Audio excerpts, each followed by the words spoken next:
It is a manufactured warmth engineered to make men of a certain rank feel untouchable. I stood at the edge of it, the heavy cut glass stem pressing into my palm, watching Philadelphia dissolve into smears of gold and black through the floor-to-ceiling windows. Beyond the glass, the Schuylkill River stretched out as a vast, dark absence, a silent void that felt more truthful than the celebration murmuring at my back. Inside the trio played something low and measured, the violin notes binding the scent of seared duck breast and aged burgundy to the white linen tables. Welcome back to His Hidden Revenge. I'm glad you're here for this one. If this channel has been finding you at the right moment, hit subscribe so the next story reaches you when you need it most. Before we go any further, tell me in the comments, are you listening this morning, this afternoon, or deep into the night? It matters because what you're about to hear feels different depending on where the light is. A note worth keeping: some elements of this story have been shaped for the audio experience, and any resemblance to specific real people or events is entirely coincidental.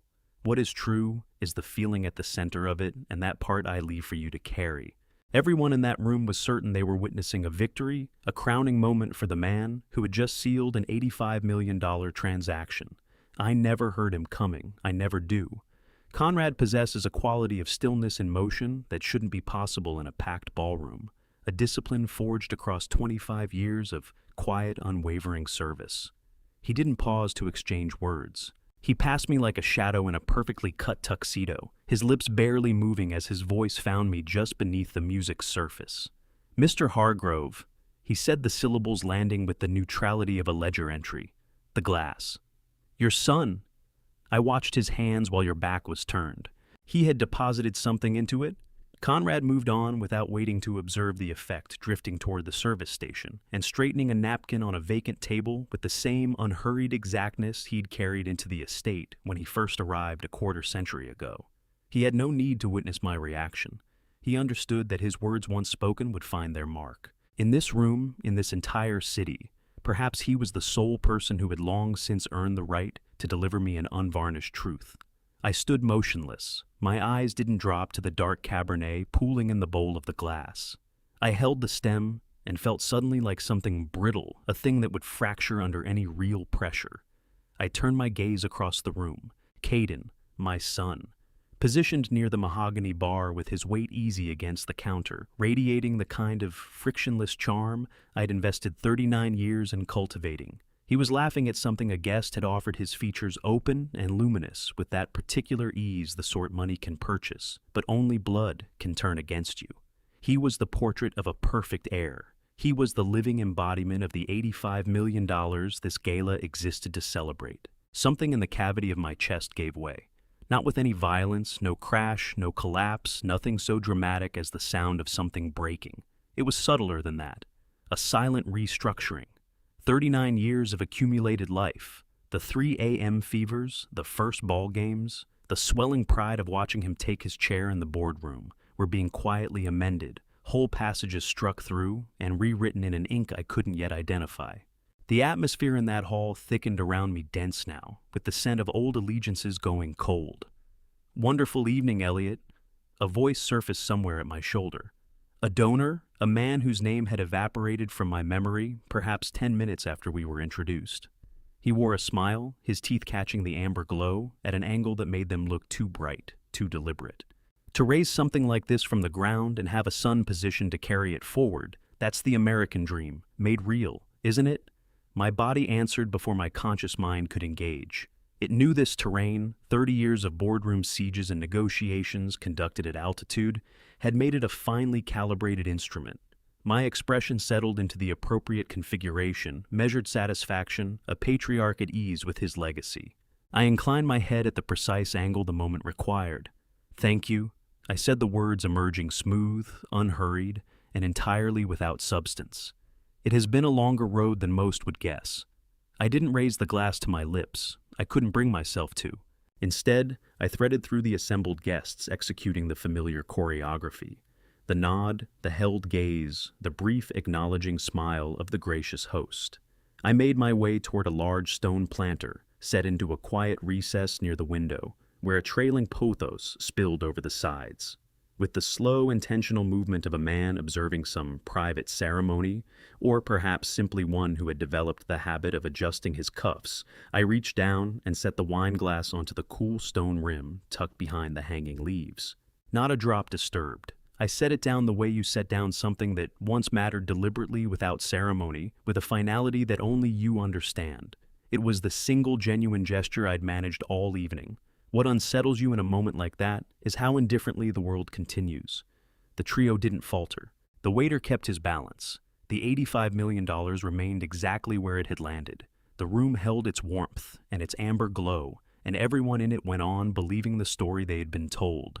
But standing there with empty hands, I felt the entire 39-year structure of my life contracting inward, folding toward the dark pool of the river beyond the glass. I looked back to the bar. Caden had detached from his conversation.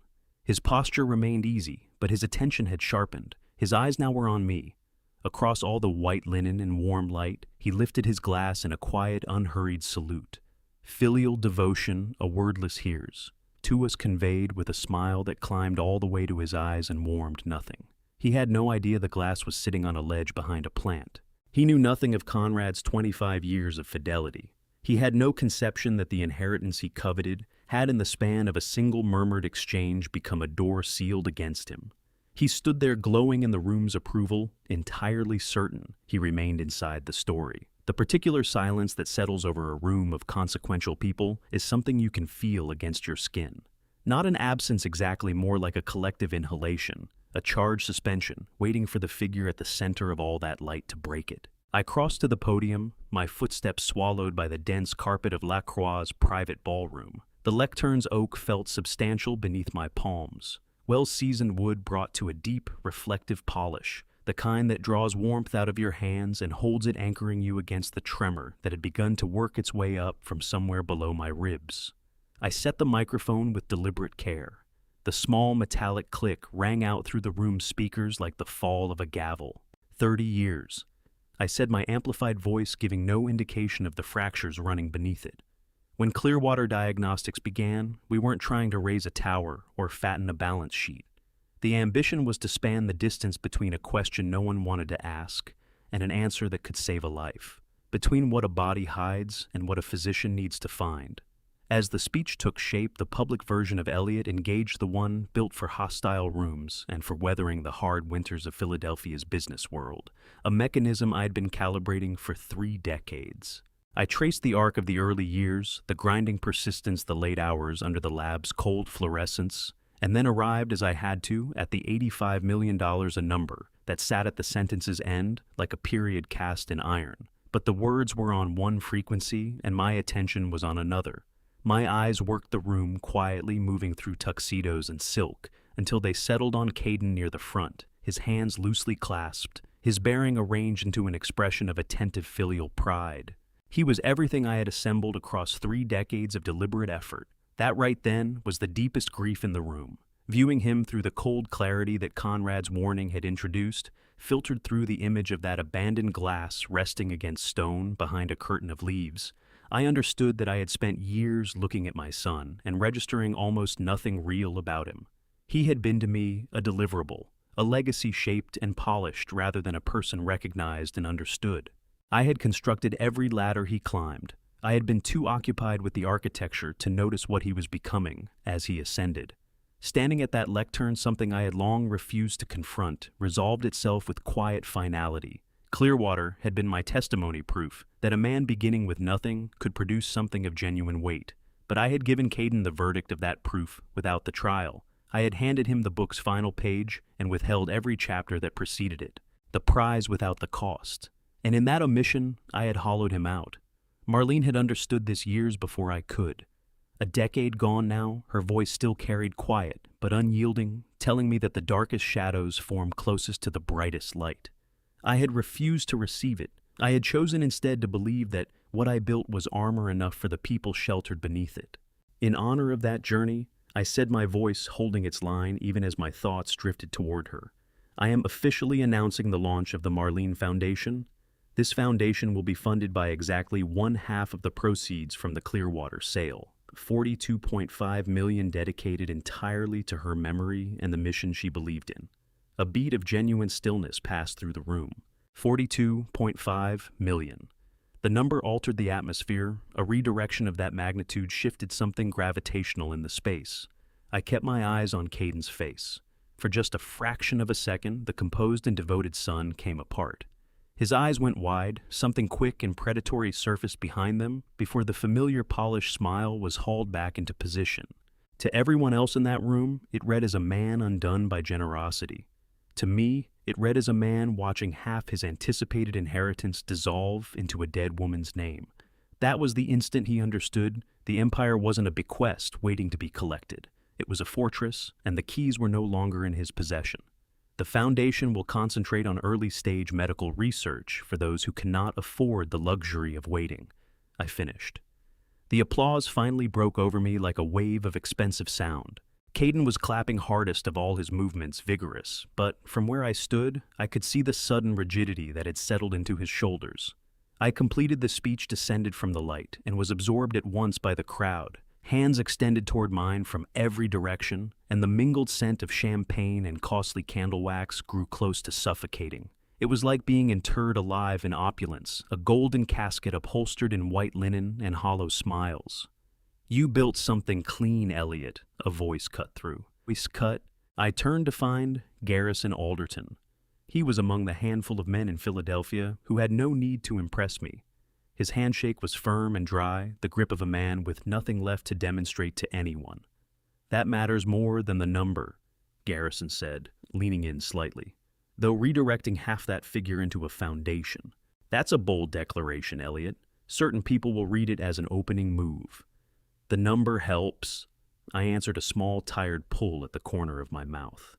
"And Marlene would have wanted the legacy to be about healing, not just accumulation." Garrison gave a laugh. Deep, unperformed, genuine. "A worthy close to a long chapter, my friend." "It isn't a close, Garrison," I said, and for the first time that night, the words had the weight of iron behind them. "It's a restructuring of the board. The rules of the game are shifting, that's all." I took my leave early, offering fatigue as the explanation. I sidestepped Caden's effort to pull me aside for a celebratory drink. I couldn't bring myself to look at his hands.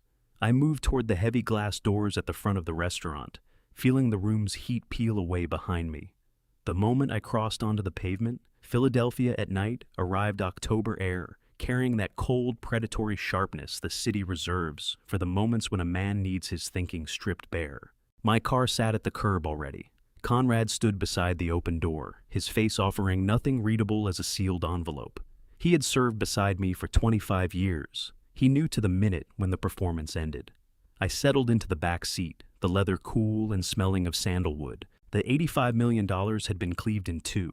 My son was a stranger who regarded me as a barrier between himself and what he believed he was owed his anticipated inheritance, now halved by a legacy he could never touch or redirect. He believed he was running a race decided by speed. He hadn't yet grasped that I was competing in a different event entirely. I drew out my phone, its screen throwing a cold white light across the interior of the car. My thumb moved through the contacts, past the lawyers, past the bankers. It stopped on a name I hadn't dialed in years, Claudine Farrow. I held the screen steady, the cursor pulsing against the name like a slow, deliberate heartbeat. The night had barely begun, and for the first time in 3 decades, I was not executing a plan someone else had written. I was authoring a new one from scratch. The Rittenhouse Square apartment was waiting in a silence that felt emptied, every living thing vacuumed out, the quiet settling into the corners, the way dust does. I came through the foyer with the evening's full weight, pressing into the small of my back, and found Conrad already present. He hadn't touched the overhead chandeliers. The only light came from the recessed strips beneath the kitchen cabinets, throwing a clean surgical glow across the white marble island. And there, placed at the exact center of the stone, was a small plastic Ziploc bag. It was the most ordinary-looking object imaginable, the kind meant for a sandwich or a handful of spare coins. But inside was a fine dusting of something gray, and a small glass vial sealed with a clear cap. I remained at the kitchen's edge coat, still on, watching that bag as though it might move. The city's hum came through the triple-paned windows, a low, mechanical tone, indifferent to the fact that my world had just come apart in a dining room 3 miles away. Philadelphia didn't register it. Cities never do when a 39-year history is being quietly unmade in the dark. "I want to be precise, Mr. Hargrove," Conrad said. He stood near the pantry, his posture as exact as it had been 25 years ago on the first day I hired him to manage my life. He offered no drink. He offered no condolence. He understood that what I required was the cold structural truth laid out without softening. I was positioned behind the marble column near the service entrance. He began, his voice measured and stripped of inflection. The trio had just opened their second set. You had turned toward the windows to speak with the architect from the firm. Your back was to the table for exactly 12 seconds. I said nothing. I let him construct the scene piece by piece, each word set down like a stone. "Caden moved toward your glass," Conrad continued, without hesitation. His hand went to his inner jacket pocket, the right side, and produced the vial. It was small, no larger than a thumb. He tipped it into your Cabernet in a single fluid motion, and had the vial back in his pocket in under 4 seconds. He looked toward the bar once and only once. Then he straightened his tie and crossed back to the guest he'd been with before. He was smiling when he reached them. "Did anyone else see?" I asked. My own voice sounded distant to me, a recording played through a faulty connection. "No one had their eyes on the table," Conrad said. "But I did. I'm always watching the table, sir." Midway through his account, I looked down at my hands. They were trembling. Not violently, a fine, persistent vibration, originating at the wrists and threading out through my fingers. I hadn't felt my body refuse to hold itself like this in decades. Not through the most savage corporate battles, not even the day we buried Marlene. I pushed my hands into my coat pockets, but the trembling held a physical discharge of grief that had no other passage out. There is a particular species of sorrow that contains no theatrics, no sharp intake of breath, no collapse, no scene. Only a quiet internal settling the way a great structure shifts its weight after an earthquake that passed beneath the notice of everyone nearby. I walked away from the kitchen, away from that mundane little bag, and stood at the floor-to-ceiling window. Below Kelly Drive, unspooled in a ribbon of amber light, the traffic moving in its rhythmic, unthinking pulse. Standing there, I arrived at a truth I could no longer defer. The son I believed I had raised had never quite existed. For 39 years, I had been a curator tending a fiction. Every trace of promise he'd shown, I had seized and amplified, while every shadow got smoothed over, every rough edge was filed down. I had constructed a version of Caden calibrated to my own requirements, a successor who would carry the Hargrove name with the same integrity I told myself I embodied. The labor had been entirely mine. I had been in conversation with a reflection for nearly 4 decades, and tonight the glass had given way. The vial in that bag was not the betrayal.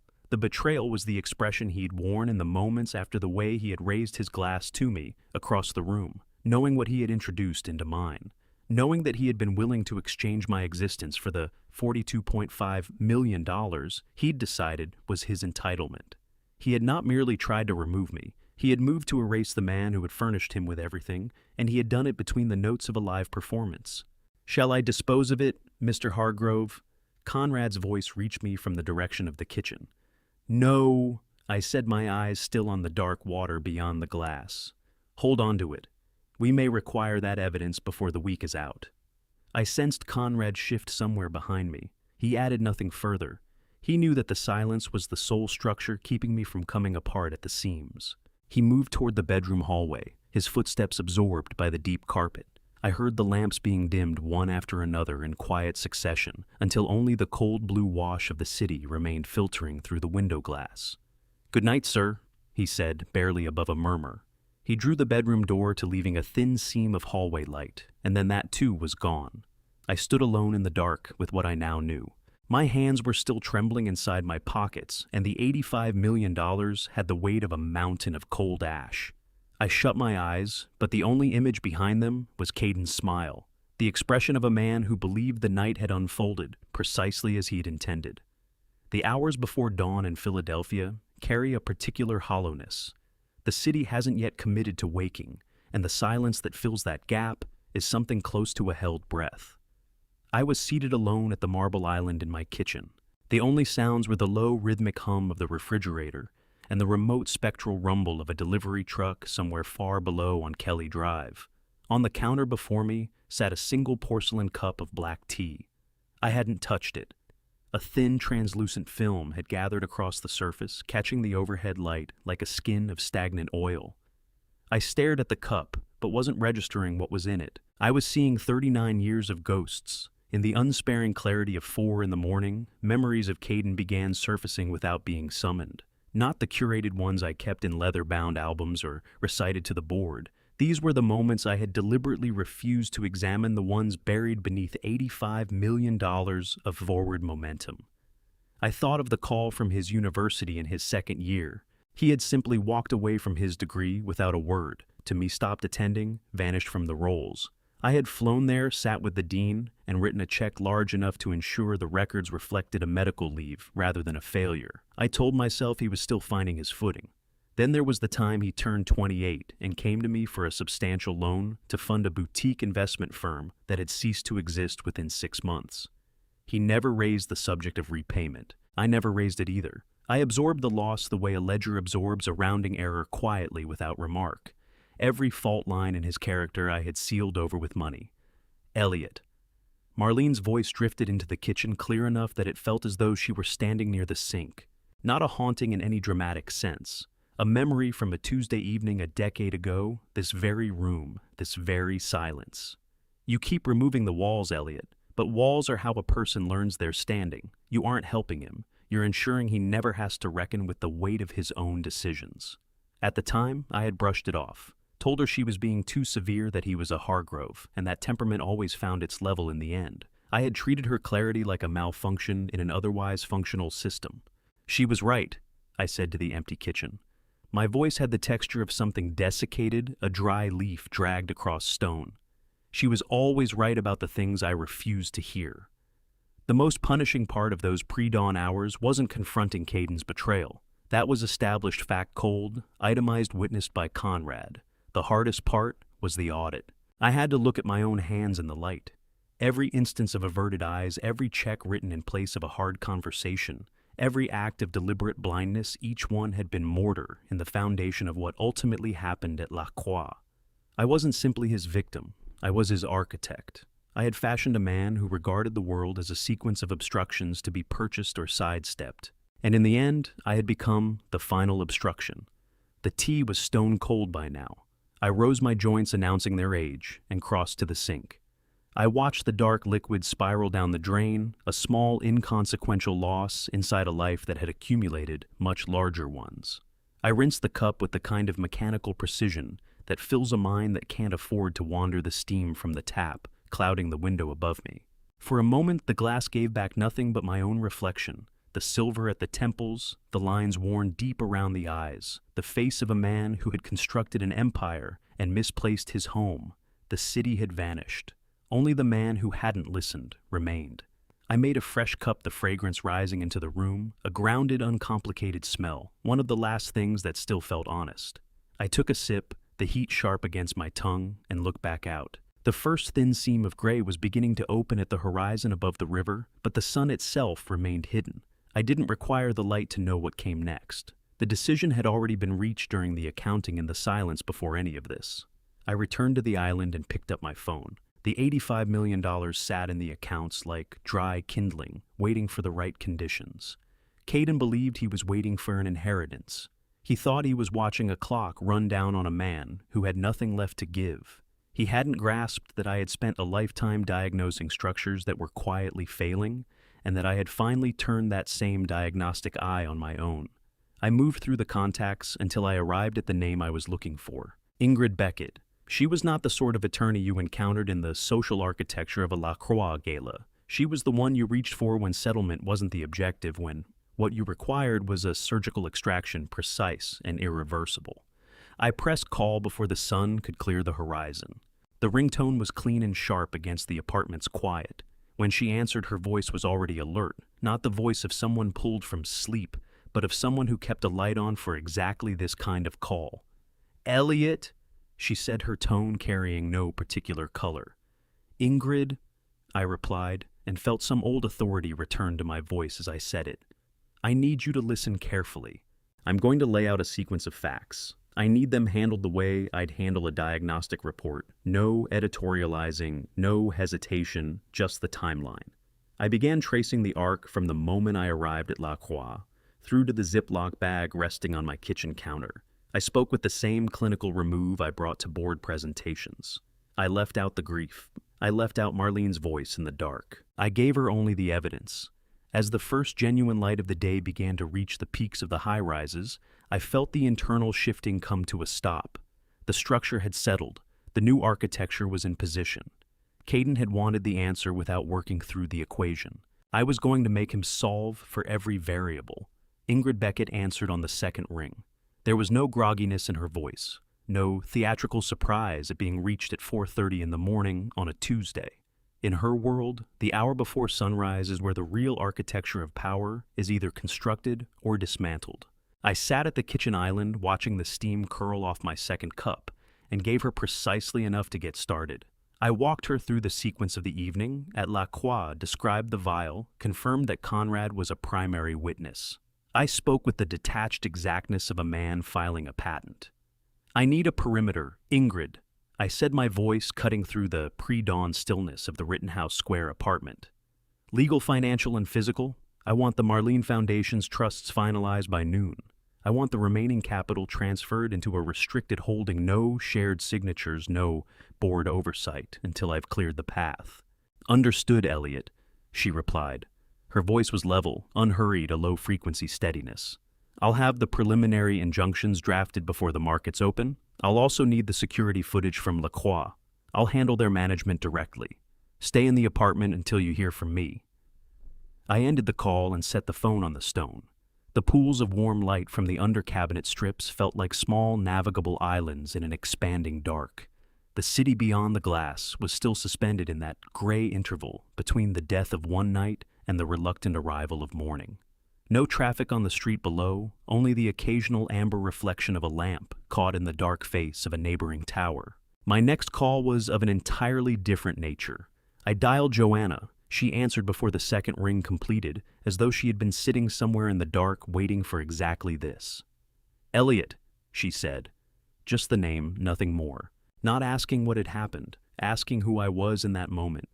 It's me, I said. I drew a breath, and for just a second, the clinical walls I had mortared around myself felt dangerously close to giving way. I told her what had happened, not the legal sequence, but the human one. I told her about the glass, about Caden's smile, about the 39 years of curated blindness that had finally ended inside a dining room in Philadelphia. Where are you? She asked at once. I could hear the sound of a coat, the brief percussion of keys. I'm at home, I said. But don't come, Joanna. A witness isn't what I need right now. I just had to hear your voice know you were on the other end of this. I'm coming regardless, she said. Joanna, no, not yet. There are things I have to set in motion, and I can't do that while watching your face absorb the same pain I'm trying to contain. Silence stretched across the line. I pressed my back against the cool marble of the counter and simply listened to her breathe, slow, even. It pulled me back from whatever edge I was drifting toward. Our mother had given us the capacity to hold the room for someone without filling it with talk. Joanna understood that presence doesn't require a body in the same space. All right, she said, her voice barely above a murmur. But I'm not hanging up. You keep me on this line until you're ready to go. We held that open silence for close to 10 minutes. Two people separated by half a city, bound by nothing but a phone signal and decades of knowing each other's worst moments. What she offered was something altogether different from Ingrid's calm competence. This was the comfort of a person who had already mapped the contours of my grief long before I could articulate it myself. At last, I drew a breath. One more call to make. The moment you're finished, she said. And then she was quiet, and the line simply waited with me. The third call went to Rudolph, who ran the building. A man of uncommon discretion, the sort who had long understood that in a city like Philadelphia, silence is the rarest and most expensive commodity of all. Mr. Hargrove, he answered, his voice carrying that same burnished quality as the brass fixtures downstairs. How can I be of service this morning, Rudolph? The access code's my unit and the private elevator. I want them reset immediately. The new codes reach my device and mine alone. No one family included enters without a verbal go-ahead directly from me. He made no mention of Caden. He didn't ask what had happened. A man who has spent 20 years tending to the private machinery of wealthy lives learns fast. Certain requests come without a preamble, and that is the whole point. Those are the calls placed in the dark before the rest of the world wakes. Before 6 it will be sorted, sir, he told me. Your new codes on your cell within the hour. Anything further? Nothing else, Rudolph. My thanks. Competence in silence is its own currency of trust, I said under my breath, setting the phone on the counter. The apartment held a different weight. Now something had shifted like a bolt drawing home inside my ribs. Each call was a wall going up. The rooms themselves were changing around me. The harsh amber cast of the lamps was losing its grip, a pewtered light pressing in through the windows and diluting everything. The city outside was beginning to move, a faint tremor, working its way up through the floor as the first cars threaded along the waterfront. A shape appeared in the kitchen doorway. I didn't startle. That particular footfall was unmistakable. Conrad was still in his white shirt, though the evening jacket had long been set aside. He crossed to the counter without a word, removed the empty cup, and set down a fresh porcelain cup of black tea in its place. "You should eat something, Mr. Hargrove," he said, measured, unhurried, but not a suggestion. "We have a long day in front of us, and the car won't wait indefinitely. It's time to go." I studied the tea. I studied the ashen sky beyond the glass. The $85 million had ceased to be a prize somewhere in the last few hours. It was an instrument now. I took a slow sip and felt something rigid inside me finally give way. Everyone I had reached before dawn had played their part. The next move belonged to me. "Yes," I said, and my voice held. "We leave soon." Fairmount Park wore a different face. At that hour, a blade of cold air carrying the damp mineral smell of the earth and the broad, indifferent quiet of the Schuylkill River. Conrad and I passed through the doors of Riverside Private Laboratory, just as the season's pale morning light began burning off the autumn mist. Inside, everything was still the hush of controlled environments, glass partitions, surfaces wiped to a clinical blankness against the backdrop of trees going gold outside. I had moved through spaces like this for 30 years, and still the act of stepping through those doors today felt estranging, as though I had arrived in a country that shared my history, but no longer spoke my language. The air in the lab tasted of antiseptic, and something faintly ferrous, the flavor of certainty. That scent had always steadied me, marking the point where uncertainty gives way to fact. But the Ziploc bag sitting in my coat pocket felt denser than any transaction I had ever put my name to. Odette was behind the intake desk. She carried her professional manner, the way a well-cut jacket carries itself, understated, not quite warm. Her eyes met mine, with a composed, neutral expression. The hour didn't seem to register. She had logged thousands of samples across the years for our facility, but she had never once received one from me in person at first light. "Mr. Hargrove?" she said, even calibrated.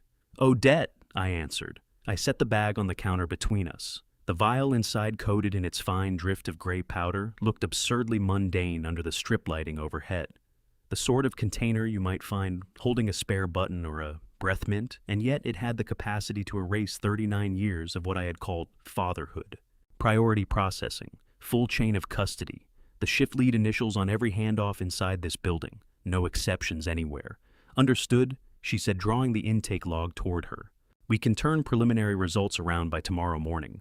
Fletcher, the head chemist, materialized from the back of the facility shortly after. He was economical with words and lavish with competence, his gaze already dissecting the contents of the bag before he reached the counter. Lucinda, his assistant, fell in beside him, with a tablet prepared to document the specifications of something I still couldn't bring myself to name plainly. I found the groove I know.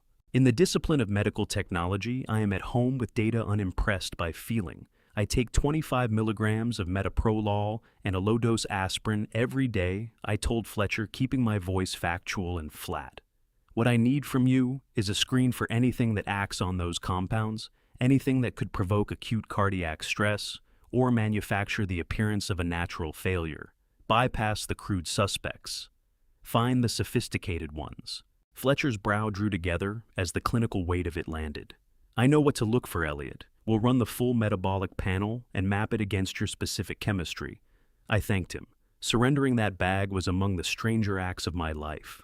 What it contained was either hard proof that my own son had set out to kill me, or confirmation that my butler, a man I had trusted with everything, had unraveled completely.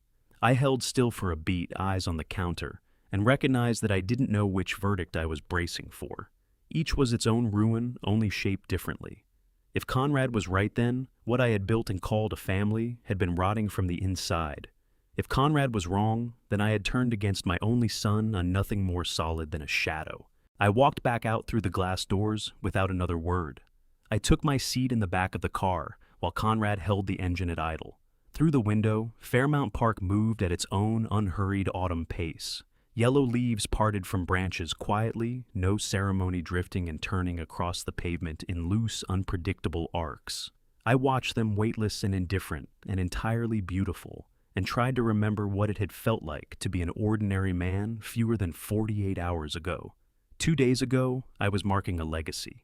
Now, I was a man in a warm car held hostage by a lab result, waiting to learn whether he still had a son. Between the half-bare trees, the river lay visible, a wide stretch of gray that was almost indistinguishable from the sky above it. No answers in that water, only depth and cold and silence. Conrad sat without speaking in the front seat, his eyes moving between the mirrors, keeping watch on the world, so I could afford not to. His quiet was the one thing I found I could still rely on. At 20 minutes, the lab door swung open. Fletcher stepped out onto the sidewalk in his white coat. He didn't approach the car. He stood on the pavement still as a frame of film and looked straight at me through the glass. His face offered nothing. Then he brought the clipboard up and wrote something in a quick, driven hand. When he raised his eyes again, there was that same opacity, that same held-back expression. No wave, no nod. He simply turned on his heel and walked back through the door, gone without a syllable. "Drive Conrad," I said very softly.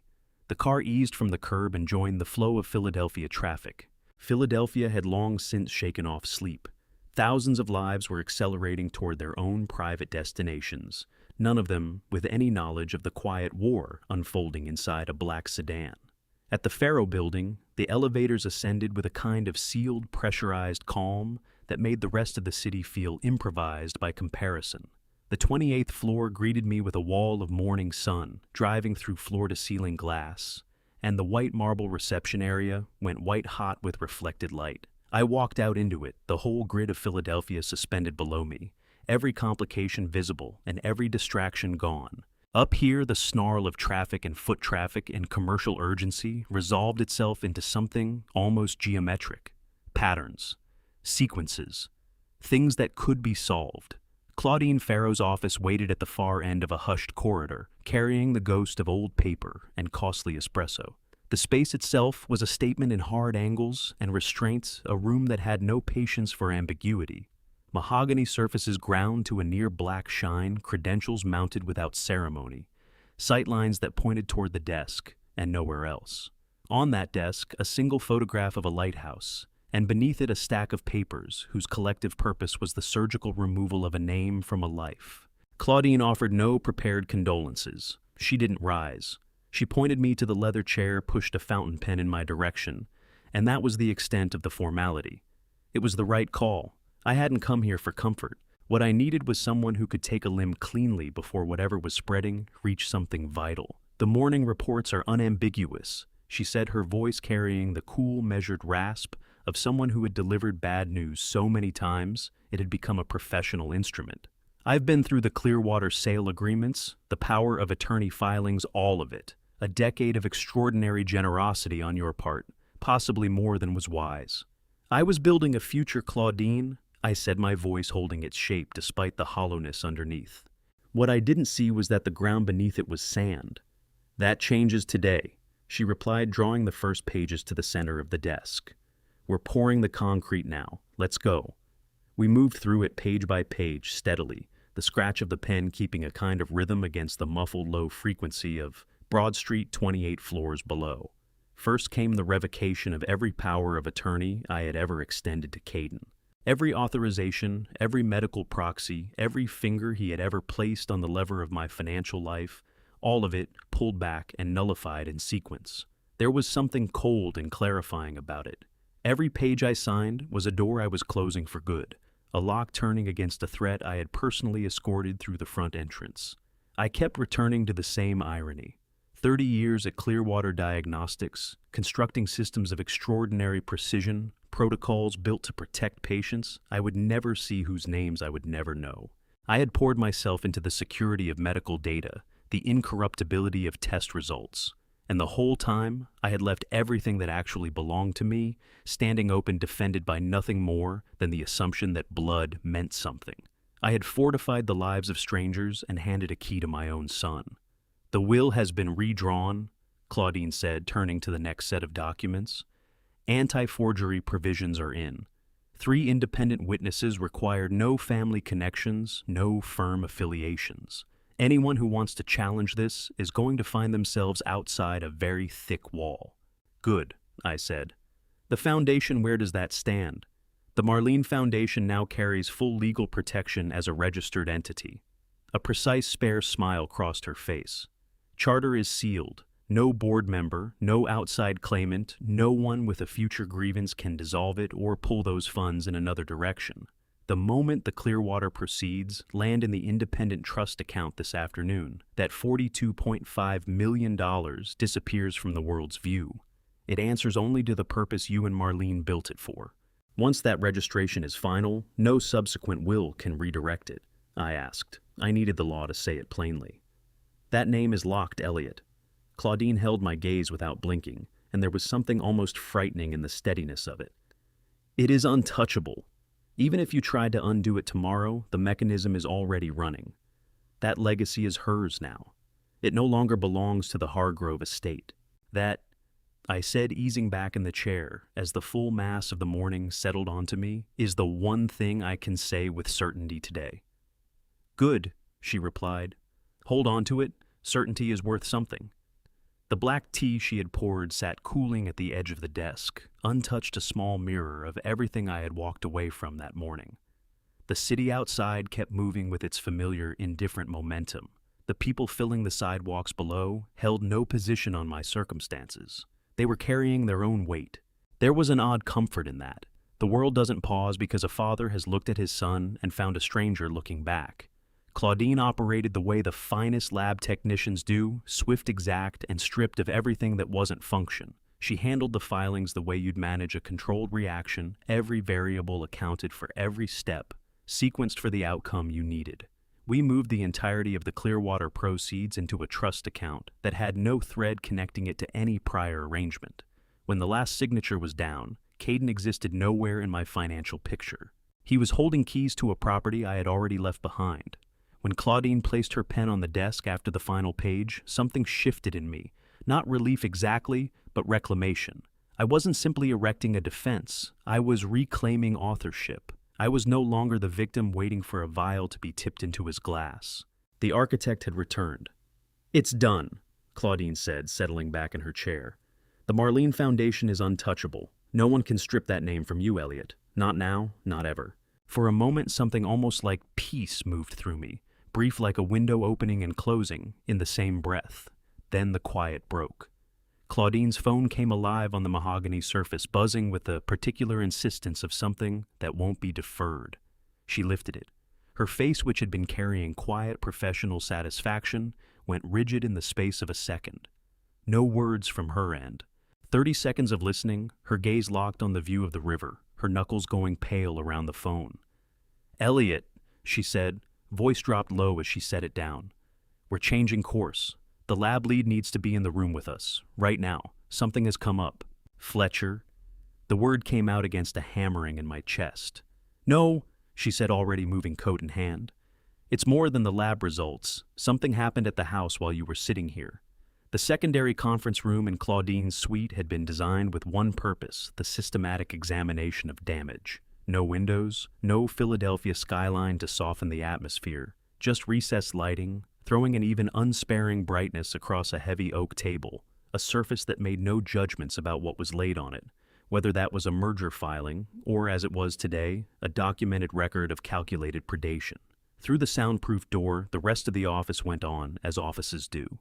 In here, the air had a different quality, the close pressurized feel of something on the verge of giving way. Ingrid Beckett entered without ceremony. She had the bearing of a person who regards pleasantries as a form of waste, and today there was no surplus of anything.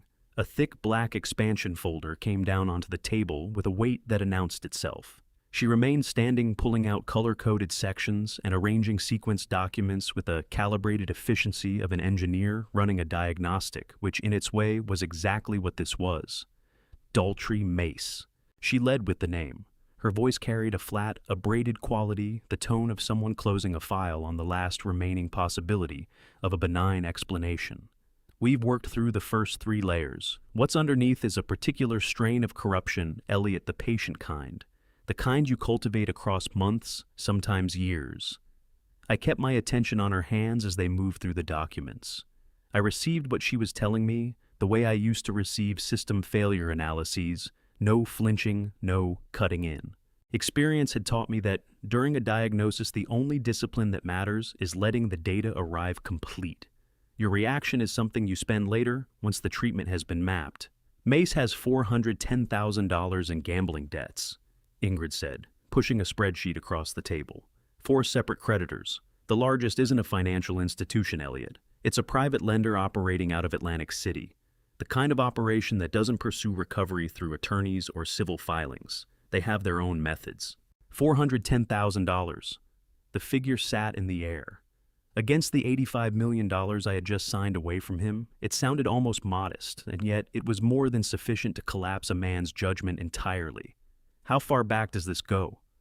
18 months at minimum, Ingrid said, moving to the next tab.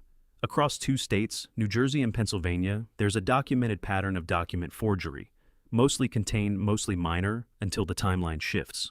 3 weeks ago, we established that he made contact with a notary working out of a suburb on the city's edge.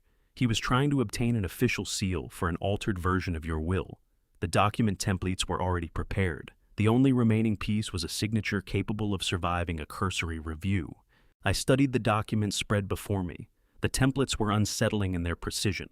He had mapped my handwriting with the attention of a forger who had put in real hours the way I curved into the V, the way the final letters of Hargrove trailed and dissolved. He had been rehearsing my erasure across dinner tables where I was picking up the check. The offshore account was the last structural element still waiting to be activated. Ingrid's finger came down on a wire transfer record. Opened 4 months ago in the Cayman Islands. Empty since day 1, staged and ready to receive the Clearwater proceeds the moment they could be redirected. A one-way corridor engineered to disappear the instant the funds touched it. What disturbed me most about Daltrey Mace wasn't the debt. It wasn't even the forgery. It was the timeline. There was no desperation in this, no panicked scramble when things went wrong. This was construction. Long horizon, deliberate construction, which meant that every meal we had, shared every call where he had asked after my health, with that measured concern in his voice. Every time he had sat across from me and held my gaze, all of it had been theater. I had never been a person to him. I had been a variable, a high-value obstacle in an equation he was slowly solving. I cataloged that recognition and stored it in the same sealed compartment where I kept the failed trials and the irreversible betrayals, the things you cannot undo, so you learn to carry without looking at them directly. There is a particular kind of numbness that descends when you understand you have been living inside a hall of mirrors, and the person you trusted most was the one keeping the glass polished so you could never find the way out. Mace was the contractor, I said quietly, my eyes moving across the color-coded sections. But Caden drew up the plans. Ingrid's hand stilled above the folder. Caden is a separate conversation, Elliot, one that demands a different category of evidence. The room held its quiet for a moment, the ventilation system filling the space with its low, steady drone.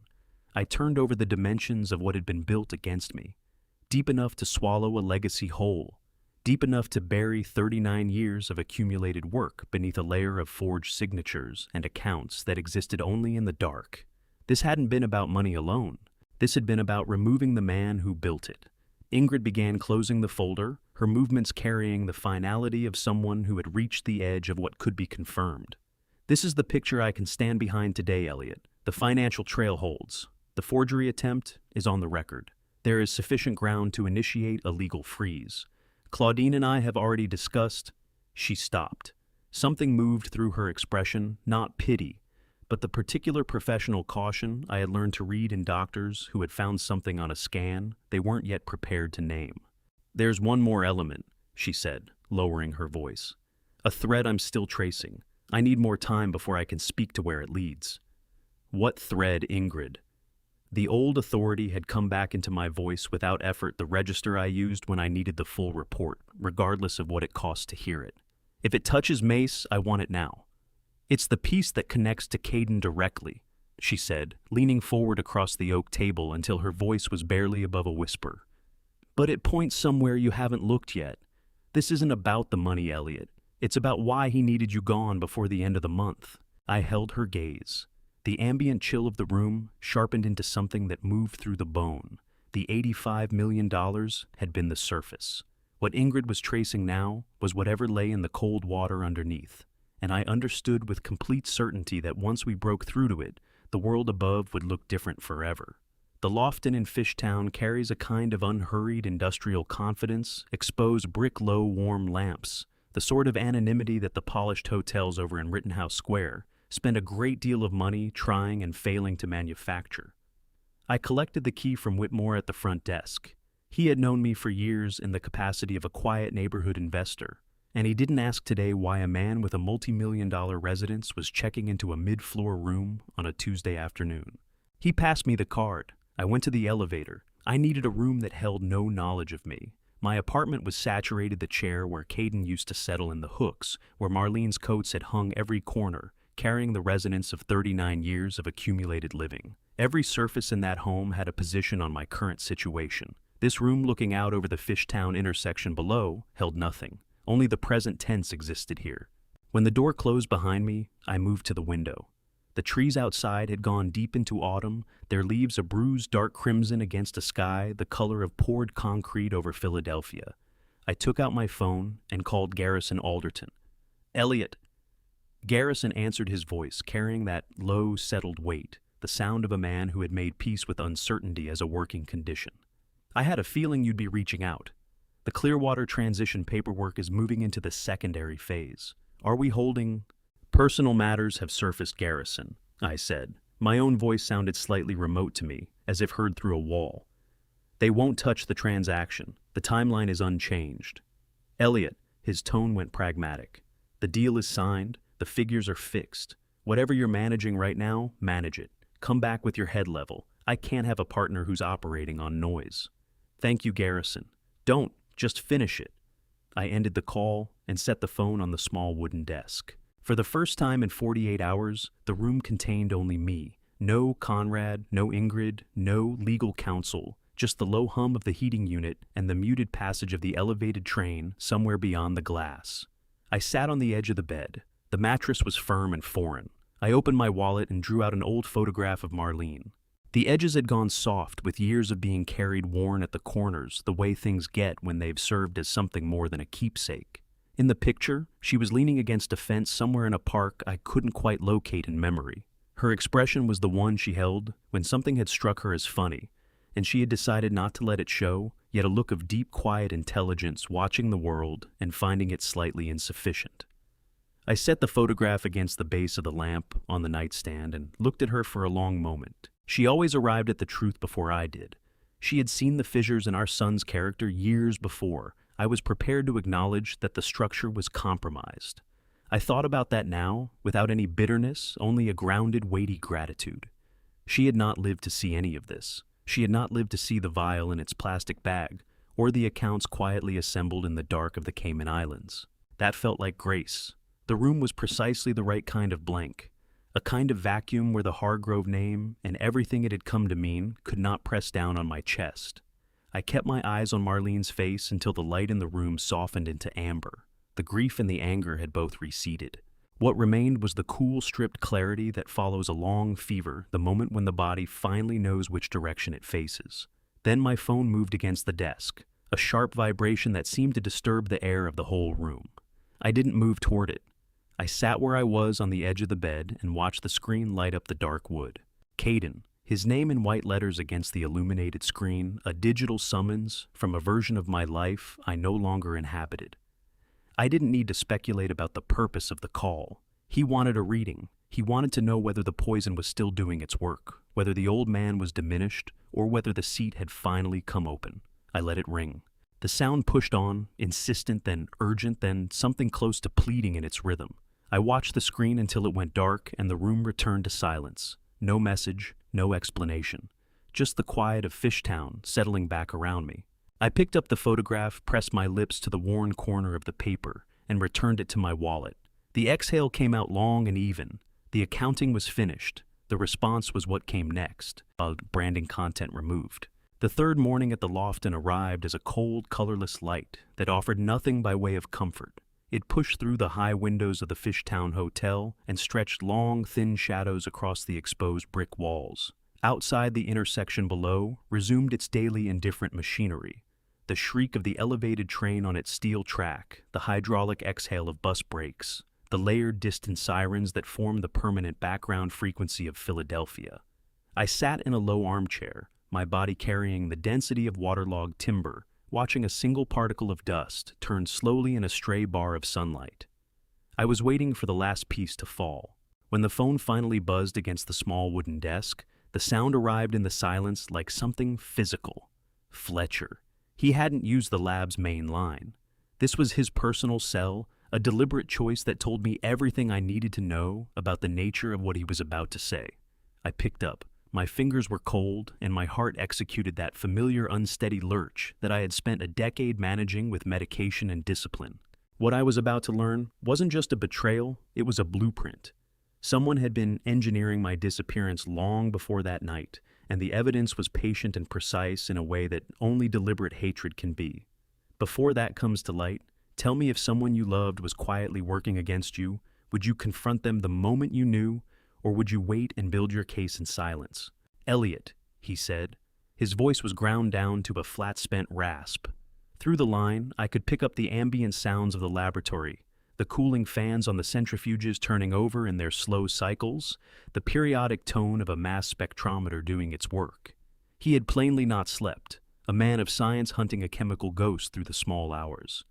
I have the profile. We ran it 3 times to be sure of the concentrations. This was not an accident, Elliot. It wasn't anywhere close to one. I leaned back, my gaze settling on Marlene's photograph, propped against the lamp on the nightstand. In the pale morning light, her expression seemed to acquire a new sharpness. The look of someone who has been waiting patiently to say something the listener has spent 20 years refusing to hear. I readied myself the way I used to prepare for reports on failed trials, mind cleared of sentiment, reinforced with the cold iron of fact. Go ahead, Fletcher, I said. No cushioning. Give it to me straight. High-dose benzodiazepine combined with a concentrated liquid form of warfarin. Fletcher's voice shifted into the measured cadence of a man delivering a terminal finding. The benzodiazepine by itself would have been a substantial sedative enough to produce a stumble, perhaps enough to engineer a fall that could be filed away as the carelessness of age. But the inclusion of the warfarin is what transformed the entire nature of the act. I understood pharmacology the way a structural engineer understands load-bearing walls. 30 years at the helm of Clearwater Diagnostics had left me in no doubt about what those 2 compounds meant in combination. Warfarin was an anticoagulant, a category of drug. I was already adjacent to managing my heart through a carefully calibrated daily regimen of aspirin and metoprolol, keeping the blood moving through a muscle that had been showing its age. The interaction is acute. Fletcher continued his delivery, going progressively darker. Given your specific cardiac history, your age, your documented arrhythmia, and your current beta blocker prescription, this formula was constructed to trigger a rapid, massive cardiovascular event. It wouldn't just make you sleep, Elliot. It would make your heart forget how to beat. And because your medical record already reflects cardiac vulnerability, the resulting event would read as entirely natural. Any first responder, any emergency physician, most coroners, they would conclude, your heart simply gave out under the strain of the evening. A chemical ghost. It leaves nothing a standard screen would catch unless someone already knows which specialized markers to look for and gets there within the first few hours. I sat in the silence that followed, with the phone pressed against my ear like something heavy. The betrayal didn't register as a stab. It registered as a dissection. This had not been the panicked reach of a man cornered and desperate. This was a precision removal. It required research. Someone had pulled my medication records. Someone had understood the synergy between those specific compounds. Someone had grasped that the very drugs I depended on to keep my heart regulated could be inverted into a mechanism for stopping it. A nauseating wave of clarity settled over me. Every dinner across these past months. Every time Caden had asked, with that rehearsed attentiveness, whether I was keeping up with my regimen. Every morning, he had watched me swallow my pills. He hadn't been looking after me. He had been building a data set. He had studied the architecture of my survival in order to locate the precise point where a well-placed charge would bring the whole structure to the ground. How long?" I asked. My voice came out hollowed, the authority scraped out of it. "From ingestion to acute onset, 40 minutes, Fletcher said. "Possibly shorter. The alcohol in the wine would have accelerated absorption. You'd have been in the car, or just crossing your own threshold. A sudden heaviness, a breathlessness you'd have recognized from before. And then nothing, a quiet exit, no scene, no questions. Thank you, Fletcher," I said, my voice locating a cold, hard edge it hadn't carried in days. "Send the certified report to Claudine Farrow's secure server at once. I need the raw data and the signed interpretation." "It's already in transit," he said, and the call ended. I put the phone down beside Marlene's photograph. I didn't move for a long time. The room held a dense, pressurized stillness, the kind that seems to compress the air itself. I looked at Marlene's eyes in the worn print. She had always been able to identify a lie before the person telling it had fully committed to the words. I found myself wondering whether she would be surprised by any of this, or whether she would simply offer me that quiet, sad, knowing look she reserved for the things she'd already seen coming. I had been a problem he was managing. That was the truth that cut the deepest channel. For 39 years, I had thought of myself as a father, a mentor, a provider, someone building something that would outlast him. But from where he stood, I was a biological obstacle with a high net worth and a clock that was winding down on its own. He had sat across from me at La Croix, pouring wine and performing the devoted son while running a quiet internal countdown to the 40 minutes it would take for my heart to give out. The architecture of the betrayal was almost worth studying if you could achieve enough distance from it to see the whole design, a masterpiece of cold-blooded economy. My own son had converted my biology into the instrument and our shared history into the cover story. I stood up. The movement was slow and deliberate, the physical expression of something that had finally finished taking its shape in the dark. The last residue of grief evaporated, and what replaced it was a steeled, quiet resolve I hadn't felt in years. I was no longer the aging founder of a diagnostics company. The architect had returned, and he was about to take apart what he had inadvertently built. I picked up the phone and called Claudine. She answered before the second ring, her voice already carrying the weight of the morning. "Fletcher just reached me," she said. "I have the report in front of me now, Elliot. It's definitive. It's premeditated." "File the full package with the FBI, Claudine," I said, my voice bouncing back at me from the brick walls of the hotel room. "Everything. The financial records Ingrid assembled, the forgery documentation, and this lab report. I want it on a federal desk before noon." A pause came through the line, a rare thing a moment where the iron-composed Claudine Farrow hesitated. "Are you certain, Elliot?" Her voice fell to something almost private. "Once the federal authorities receive this, the mechanism of the state is running. You cannot call it back. Regardless of what he says after that, regardless of what he pleads, he is in the system. There is no undoing this step." "I have been certain since the first night," I told her. I crossed to the window and looked down at the streets of Fishtown below. The elevated train went through in a red streak, a blade of motion against a gray morning.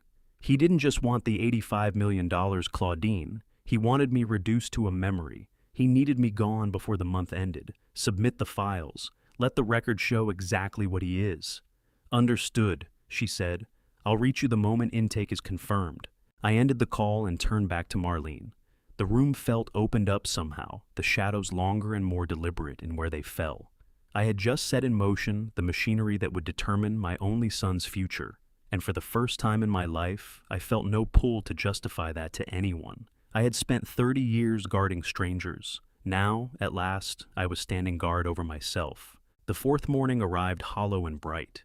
Claudine and I entered the lobby of First Keystone Bank, a space that perpetually carried the scent of recycled air expensive toner, and that faint metallic note that paper takes on in quantity. The environment was constructed around an illusion of permanence, grand marble surfaces, lowered voices, the world's disorder, supposedly corralled into ledgers and double-entry accounts. But as we waited, I could feel the structural integrity of my own life continuing to shift underfoot. Colleen met us near the elevators. She had managed my private accounts for a decade, a woman who carried the institution's gravity without being flattened by it. She didn't take us to her usual position on the main floor. Instead, she steered us toward a private window tucked into a quieter corner of the building, a room engineered for the kind of conversation that people of significant means prefer to conduct behind thick glass. "Mr. Hargrove," she said, her voice measured and low. "Thank you for making the time on such short notice." Claudine explained the urgency. "Thank you for seeing us, Colleen," I replied. The room was contained and still a sealed pocket entirely removed from the ordinary rhythm of Philadelphia, moving past the windows outside. People were heading to lunch, flagging down taxis, living lives where a signature was a minor formality on a receipt. In this room, a signature was a weapon. Colleen opened a thin manila folder and pushed a single sheet across the granite counter. "An amendment was submitted to your primary accounts 4 days ago," she said, her eyes finding mine with a flicker of something that went beyond professional concern. "It cites a specific triggering condition, incapacitation. According to this document, in the event you are determined to be medically or mentally unfit to manage your own affairs, full discretionary control of all liquid assets and trust distributions transfers immediately to your son. There is a particular jarring quality to seeing your own name on a document you never touched. It isn't anger, not at first. It's closer to discovering a hidden door in a house you've lived in for decades, a passage you never knew was there, and understanding that someone else has carried the key to it all along." I leaned over the counter and studied the ink. I recognized the shape of my own signature, the way you recognize a photograph of yourself taken when you weren't looking. The V carried the right angle. The H had the familiar loop, but the weight behind the pen was off. The line moved too carefully, too evenly, as if each stroke had been rehearsed until the hesitation was gone. It was close, but it wasn't mine. It was a studied copy produced by someone who had put in hours learning how to erase me in my own hand. "The signature doesn't fully align with the digitized record we hold on file," Colleen said, her finger indicating a slight tremor at the end of the final stroke. "That discrepancy is what caused me to flag the internal transfer request this morning." "It's a forgery," Claudine said, her voice arriving through the clinical quiet like something with an edge on it. She didn't look at the paper. She looked at Colleen. "We're taking the original filing as evidence for a federal investigation. I need an immediate total freeze on every transaction connected to the Hargrove estate. No withdrawals, no transfers, no automated settlements. Complete lockdown." Colleen didn't pause for a second opinion. She didn't reach for a court order or a policy manual. She understood the weight of what it meant to have a founder standing in her office accusing his own heir of theft. "Understood. I'll initiate the global freeze across all sub-accounts. It will be in effect within the hour." She looked at me, then her professional composure opening just enough to let something human through. "I am very sorry, Mr. Hargrove. Truly." "Don't be, Colleen," I said, getting to my feet. The room had grown close, the recycled air thinner than before. "Thank you for doing the right thing, for noticing." "It's my job to notice, sir," she said, and for a moment I envied her the cleanness of that responsibility. We walked out of the bank and back into the open air. The Philadelphia sun was working its way through the glass faces of the towers, throwing a fractured, shifting landscape of light and shadow across the pavement. The city was moving at its usual purposeful pace, entirely indifferent to the fact that inside the building behind us, 39 years of accumulated legacy were being dismantled section by section. As we reached the car, my phone moved in my pocket. A message from Ingrid Beckett. I brought up the screen, bright against the gray concrete. "Daltrey Mace has purchased a one-way ticket to Zurich." The message read, "Flight departs Philadelphia International Airport, early tomorrow morning, 6:15 a.m. He's clearing out." I read it twice. Zurich, the classic destination for a man who had spent months constructing an offshore landing pad. He wasn't simply running. He was following the blueprint they had drawn up before the night at La Croix. The excavation was done, and now they were climbing out of the hole, leaving me sealed inside it. "Claudine," I said, holding the phone out to her. She read the message, her face settling into something hard and final. "Then we don't wait for the noon deadline. We move now." I looked up at the sky, the wide, empty blue of it offering nothing back. The architecture of the betrayal was complete, but the response was finally running. The signature had been a lie. The bank was now a sealed vault, and for the first time the clock was ticking for someone other than me. The FBI Philadelphia field office operates with a functional austerity that treats aesthetics as an irrelevance. Fluorescent light-heavy furniture, the kind of quiet that implies every word spoken is being preserved somewhere. No paintings on the walls, only maps and organizational charts. The air is filtered clean of the city, scrubbed of Philadelphia's particular blend of exhaust and river damp, leaving only the sterile signature of high-grade electronics and industrial carpet. Claudine and I took seats across from Special Agent Hector. He was a man who had seen enough of the world's darker inventory that questions struck him as redundant. His desk held only what was required: a secure terminal, a single notepad, and now the thick expansion folder containing the documented ruin of my life. I watched him work through each page. He moved with a practiced, unhurried precision that raised the hair on my forearm. First, the lab report from Riverside Chain of Custody, intact. The precise chemical interaction of the benzodiazepine and warfarin laid out in clinical notation. Then the forged will and the bank amendment Colleen had caught at First Keystone. Finally, the notarized statement from Conrad, a document carrying the accumulated weight of 40 years of quiet observation. Watching Special Agent Hector read through that file was one of the stranger experiences I've had. Those pages were about me, my heart, my medications, my handwriting, my son. Yet under this light in this room, they had shed all of that. They were no longer memories or wounds. They were evidence. I understood in that moment that the law asks you to arrive at a particular kind of detachment, to accept that your life is being reduced to a case number and a folder. The people who serve you best in a moment like this are the ones who can examine the wreckage without needing to look away. Chain of custody is clean, Special Agent Hector said, his voice a low, even rumble. Lab report is signed and dated. The notarized statement from your housekeeper. This is solid, Mr. Hargrove. It establishes the intent that the financial records point to. We need the warrant before he boards the 6:15 to Zurich. Claudine said, her voice precise in the clinical stillness of the room. Mace is a clear flight risk, and given the toxicology findings, there is a documented threat to life. Hector didn't look up. He was already moving across the keyboard, his fingers striking it with a steady rhythmic speed. I'll have it in front of a judge within 4 hours. Given the nature of the compounds and the forgery documentation, the emergency signature won't be a problem. He looked up at me, then his eyes neutral but carrying nothing hostile in them. He extended his hand, his grip firm and dry. We'll be at Philadelphia International Airport before the city is awake, Mr. Hargrove. We'll intercept Mace at the gate. One thank you, I said. The words felt thin inside the gray expanse of the office. It's the job, he replied, and for a moment I envied the clean simplicity of his world, a world divided into suspects and evidence, a world with no category for sons who sat across a dinner table planning the failure of your heart. Claudine and I left the building a short time later. The afternoon was going gray the way Philadelphia afternoons do in late October, that dense low slate that erases the boundary between the sky and the river, making them the same dull pewter.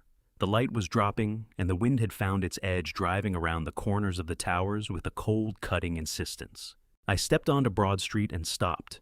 The early commute was beginning to thicken the sidewalks, thousands of people with somewhere to be, dinner reservations, to keep homes that still felt like shelters. I stood among them, while the wind off the river pressed against my face. And for the first time in 72 years, I had no answer to the question of where I was going next. The work was complete. The perimeter was sealed. The legal mechanism was in motion, the evidence delivered into the hands of the state. Every step had been taken correctly, precise, deliberate, without error. I had preserved the legacy. I had protected the foundation. But standing there in the cold Philadelphia wind, as the city's lights began finding themselves in the gathering dark, I understood that the structure of my life had been cleared to the ground. The house was gone. What remained was the lot where it had stood, and a gray wind moving through the vacant space where it used to be. Elliot, Claudine said softly, her hand on my arm. The car is here. Where to? I looked at her, then back at the flat gray reach of the Schuylkill River. The water gave nothing back, a wide, still surface, holding only the reflection of a sky with no answers in it. I don't know, I said. The city pressed on around me vital, and directed a current I was no longer moving with. I was a man who had won a war and emerged from it to find there was nothing left on the other side worth governing. I turned my collar against the wind and moved toward the car, a stranger in the city I had given my life to building. The loft in that evening carried a particular restless energy, something entirely removed from the sealed quiet of Rittenhouse Square. Outside my window, Fishtown was running at full pitch, the unfiltered raw frequency of a younger Philadelphia. Light from the bars across the street lay in amber and neon pools across the wet pavement, and the low pulse of music pressed faintly against the glass. It was a good window for watching, without being seen a position above a world that had no interest in corporate diagnostics or federal warrants. I sat in the dark for a long while before I reached for the phone. There was one person still owed the real account of this, not the legal summary, not the FBI case version, but the human one. I called Bertram Kellner. Bertram had been present before Clearwater was anything more than a disordered stack of blueprints and a shared conviction that medicine could be made more exact. He had witnessed the first contract signed, the first hire made, the first failure absorbed. He was the only person alive who understood that Clearwater, for me, had never been a business. It was a project in making the world obey its own logic. "Elliot," he said, his voice as unhurried and grounded as it had been 30 years earlier. He didn't ask why I was calling from an unfamiliar number at this hour. He simply held the line and waited, I told him. I laid it out over the next several minutes with a directness I hadn't used with Claudine or Ingrid, the bluntness of someone speaking to a witness rather than an advisor, the vial at La Croix, the forged signatures at First Keystone, the chemical kill plan that Fletcher had decoded in the laboratory, the hollow space where my son used to be. Bertram listened the way he always has, completely without interruption, without drafting his reply while I was still talking. He held the space open for me, a fixed point in the middle of the wreckage. "Do you remember what you said that night?" he asked eventually. "The basement office on Dahmen, when we were debugging the first sequence until the sun came through the windows. You were staring at the screen eyes wrecked, and you said, 'Code doesn't lie, Bertram. Only the people who write it do.'" Something sharp moved through my chest, and then to my own surprise, a short laugh came out. It arrived unbidden, something my body had decided to do without consulting me. A ragged small sound that broke loose from somewhere underneath 96 hours of compression. "I remember. I was completely certain of it. You've been reading people by that same method ever since, Elliot," Bertram said, his voice gentle but precise. "You look for the logic, the pattern, the outcome you can predict. You simply didn't want to run the diagnostic on this particular piece of software. You needed the output to be clean because you were the one who wrote the source code." "The source code was broken from the start," I said, staring down at the street. "No," Bertram pushed back quietly. "The code held. The environment shifted. You can't build a system that accounts for every external variable no matter how much you want to." We stayed in a long, easy silence, two old men joined by a digital line, and several decades of shared history. Bertram's voice offered something that neither Ingrid's professionalism nor Claudine's legal precision ever could. He was the only one who remembered me before I had become anything worth remembering. "Marlene would be proud of you tonight, Elliot," he said. The sound of her name didn't arrive with its usual sting. It landed differently, like ballast. "She would have seen it coming," I replied. Her eye for the anomalies was always sharper than mine. A pause followed on his end, the particular kind that precedes a thing that has been held back for a long time. "She did see it," Bertram said quietly. "She told me years ago, before she got sick. She was troubled by the way he approached things, the way he calculated everything, as though the world were a zero-sum ledger. She didn't say anything to you because she understood how much you needed to believe in what you were building." I closed my eyes. The neon wash from the street moved across my eyelids in slow pulses. The disclosure didn't shock me. It felt like the last piece of a picture sliding into place, completing an image I had spent half a lifetime turning away from. Marlene had known. She had carried that knowledge alone, so I could go on raising my cathedrals of glass and purpose. "I wish she had told me," I said. "She knew you'd need the data to be undeniable before you'd accept the diagnosis," Bertram replied. "You always did. The data is undeniable now, Bertram.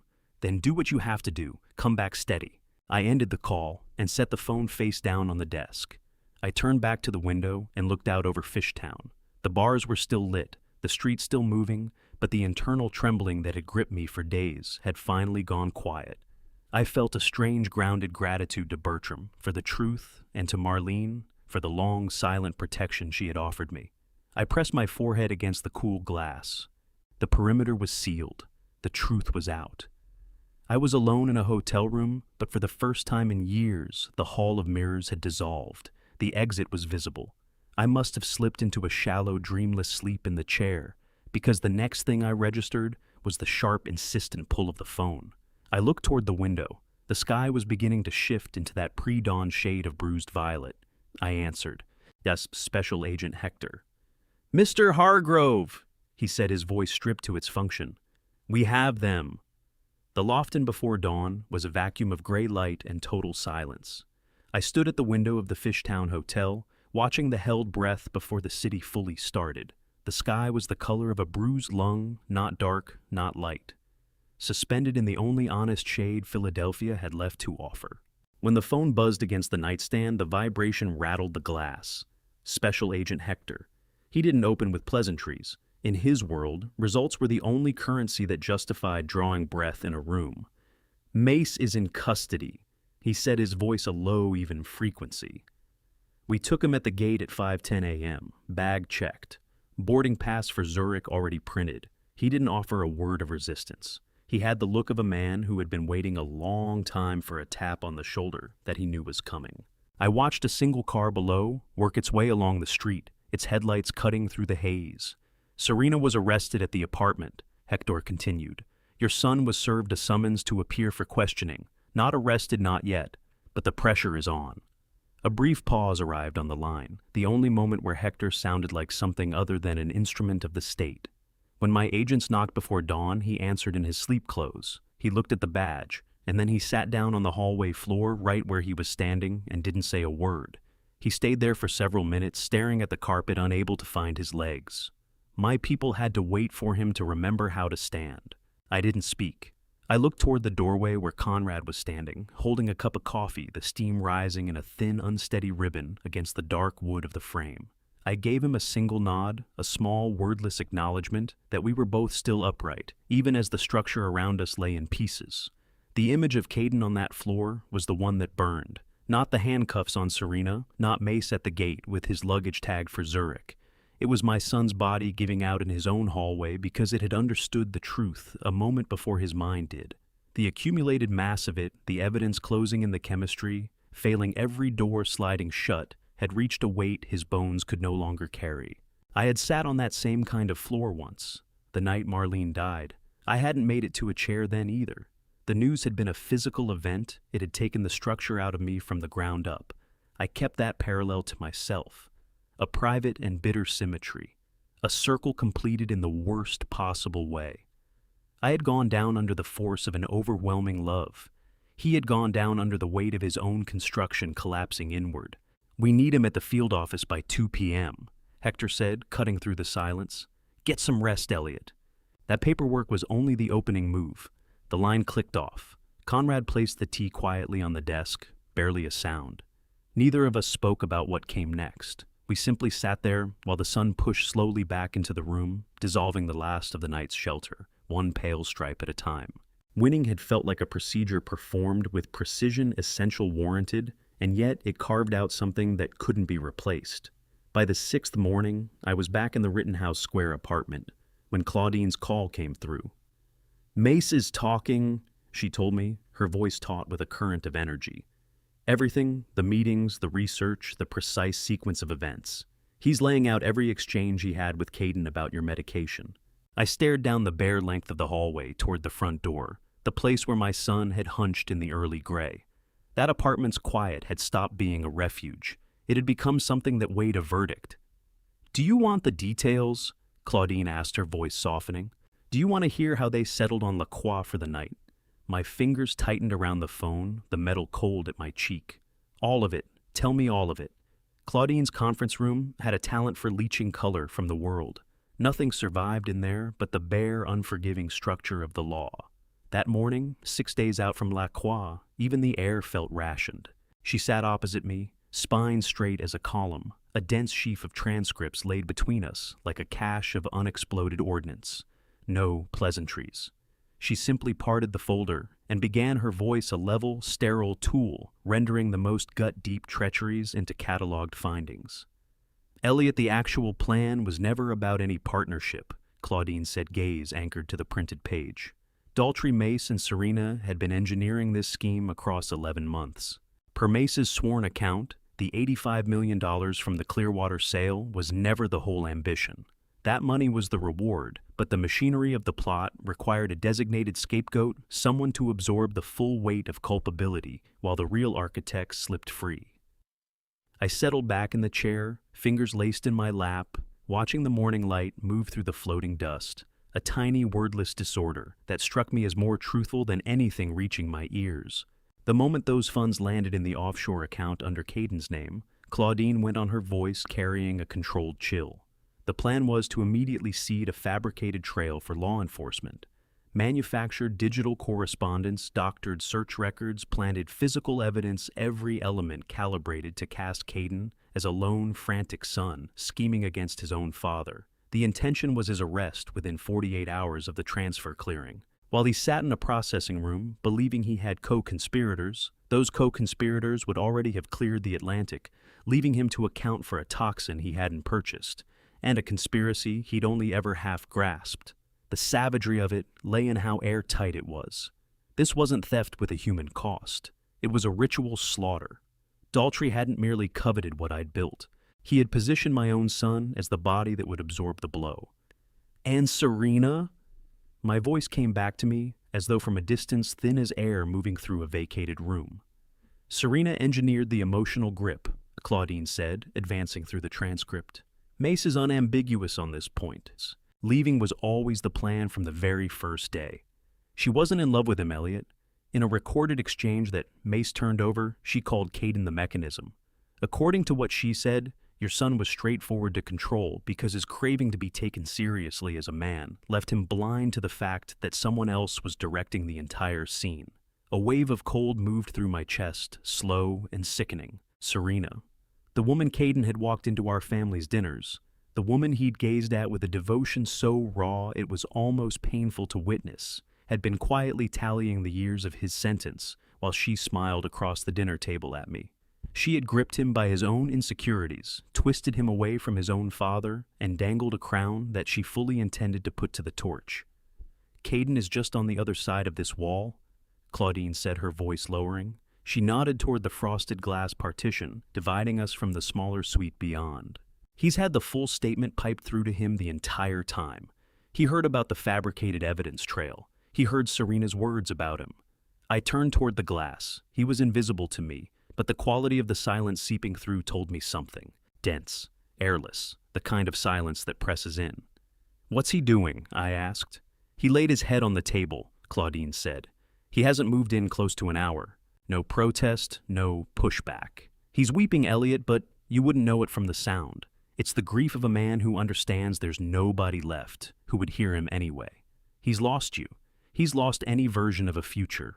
And he now understands that the woman he destroyed everything for was a performance from the start. The picture of my son, the boy I'd shaped to lead the man who had put poison in my glass, folded over a table in a dim room, absorbing the news of his own disposability, pressed down on me in a way I hadn't braced for. The rage was still lodged inside me, sharp-edged and solid, but something else was muscling in beside it, a grief too tangled and heavy to name simply. In his own reckoning, he'd been a player. In truth, he was a lamb that wolves had dressed in growls before they moved in to feed. They were going to send him to prison for a conspiracy built entirely to serve the people who set him up, I said half to myself. He would have rotted in a cell while they burned through everything I'd spent my life making in Zurich. That's exactly right, Claudine said, the folder closing with a hard, conclusive snap. They stoked his bitterness toward you until he handed them what they wanted, then they were always going to bar the door on his way out. The Bureau is wrapping up charges against Mace and Serena. Daltrey is facing 10 to 15. Serena 5 to 8, contingent on how forthcoming she decides to be. She brought herself forward, palms resting flat on the mahogany. The professional armor held, but something behind her eyes was asking a question the law couldn't answer for her. What happens to Caden Elliott? The Bureau requires your statement on his direct role in the medical event. If you confirm intent, he falls with the others. If you reframe it, coercion-impaired judgment, there may be no cell with his name on it, but only you hold that lever, not the Bureau, not me. I got up and crossed to the window. Below, Philadelphia carried on with its relentless ordinary rhythm. Horns foot trafficked the Schuylkill River, lying flat and indifferent in the distance. In here, the air was thick with what remained of a family. 39 years erecting a monument of glass and steel, and in the end, the ground beneath it had been nothing but concealment and the wrong kind of faith. My mind returned to La Croix, to the faint tremor in Caden's hand when he'd filled my glass. I'd clocked it in the moment and told myself it was anxiety. I hadn't understood I was watching someone go under in water they'd helped to fill. "He's my son, Claudine," I said. My brow was against the window, the glass cool. "He sat at that table and watched you swallow what he expected to be your last drink." She answered, her voice carrying the edge of a blade. "I know that," I said. "I also know that right now, he's alone in a dark room, coming to terms with the fact that the people he did it for were never real. The prison already exists inside him, Claudine. The only question left is whether I'm the one who turns the key." The quiet in the room swelled until the walls seemed to strain against it. I studied the frosted glass once more, picturing on its other side the boy I'd known now, shattered beyond any clean reassembly. The conspiracy had fulfilled its geometry perfectly, but the price had exceeded every calculation. "Leave me until morning," I said. "You'll have your answer by then." The seventh day opened under a flat clinical light, shadowless neutral, carrying no warmth and no point of view. Claudine had secured a borrowed office in a building with no connection to anyone in our story. 11th floor, a glass tower on Market Street, given over entirely to law firms and accounting houses. The sort of address where choices were executed without sentiment and ratified without pause. The room had been chosen for its absence of character. Beige carpet that swallowed sound, serviceable furniture that gave nothing away about whoever occupied it, walls bare of photographs, art, or any trace of human attachment. The filtered air carried the faint scent of absolutely nothing. It was precisely the right environment for what was about to be done, a space with no past, no accumulated weight. Claudine found me in the hallway outside, coat still buttoned, leather portfolio tucked beneath her arm. She looked me over with the particular calibrated efficiency of a surgeon, confirming her own steadiness before the first incision. "How are you holding up this morning?" she asked. "Clear," I said. That was the most precise word available. She studied my face a beat longer, running some private diagnostic. "He got here 12 minutes ago," she said. "He's been alone in there since. No request for water. Phone untouched. Just sitting." "Good," I said. "Let him sit." "Elliot," she said, her voice dropping, settling into something lower and more deliberate. "The moment you step through that door, it becomes part of the legal record. Every word spoken, every agreement reached, witnessed, and binding. Are you ready for that?" "I've been getting ready for that for 39 years, I said. I simply didn't have a name for it yet. She held my gaze one beat more, then gave a single spare nod. She pushed the door open. Caden was already in his seat when I entered. He didn't lift his head as the latch closed behind me.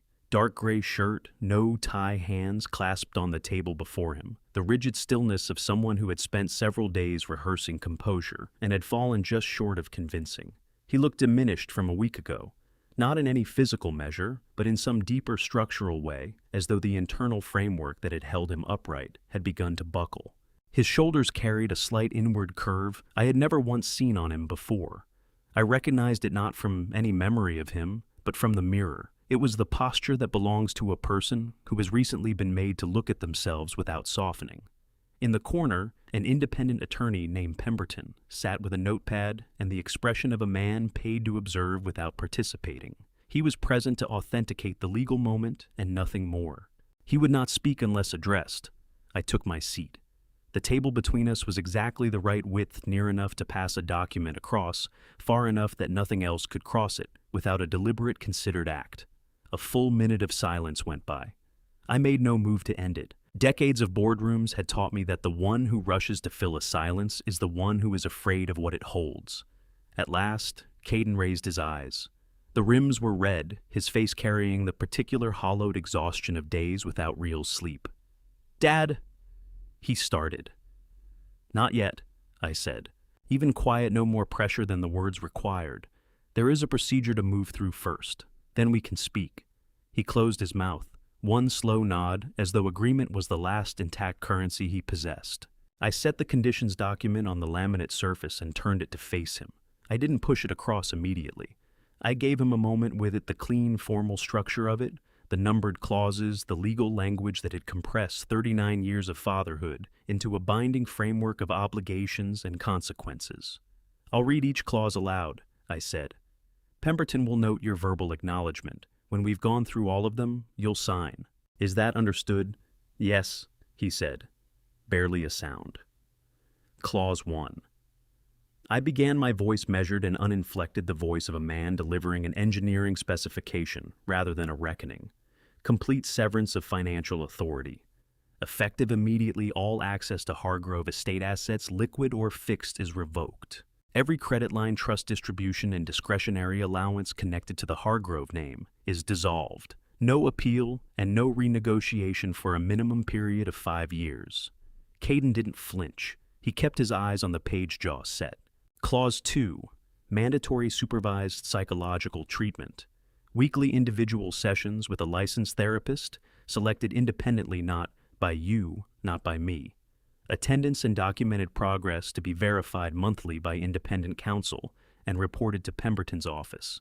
Any departure from the schedule, any absence without medical documentation, triggers an immediate review of the criminal deferment the FBI has agreed to consider. At the word criminal, something shifted behind his eyes. Not resistance, something more like the sensation of hearing a door seal shut with finality. Clause 3. No contact, direct or indirect, with Daltrey Mace or Serena for the duration of their legal proceedings and for 3 years beyond any final sentencing. Any confirmed communication is treated as a breach of the deferment terms. Oh, I looked up from the page. "Are you following this?" "Yes," he said. The single word cracked at its edge. Clause 4. A formal written letter of acknowledgement, not an apology, an acknowledgement to be delivered to independent counsel within 30 days. The letter must demonstrate a factual understanding of the harm done.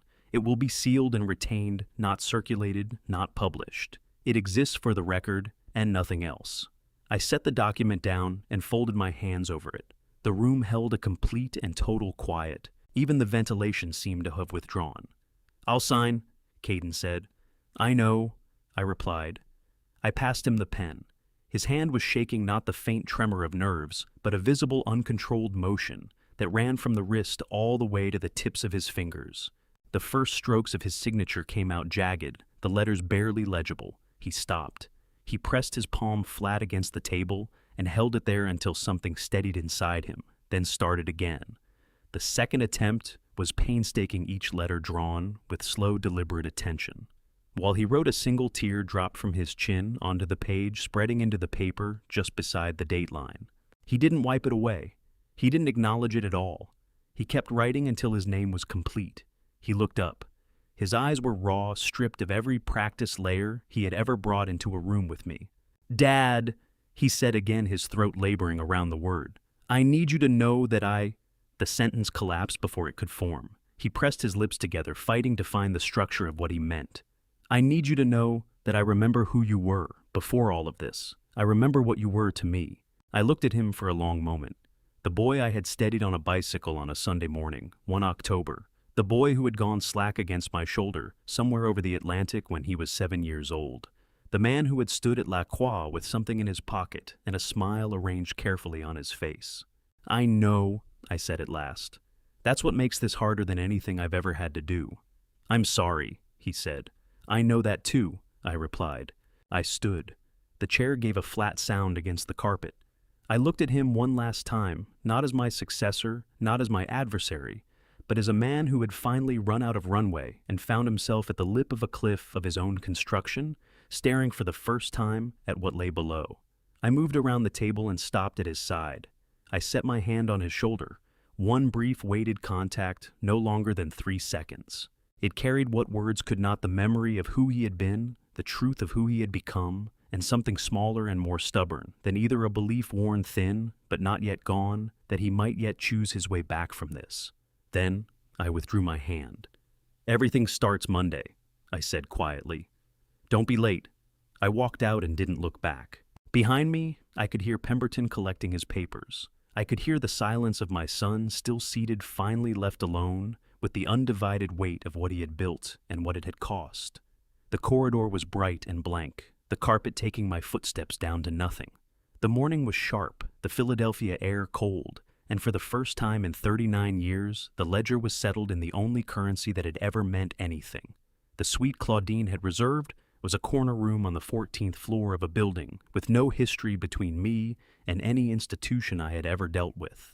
That was by design.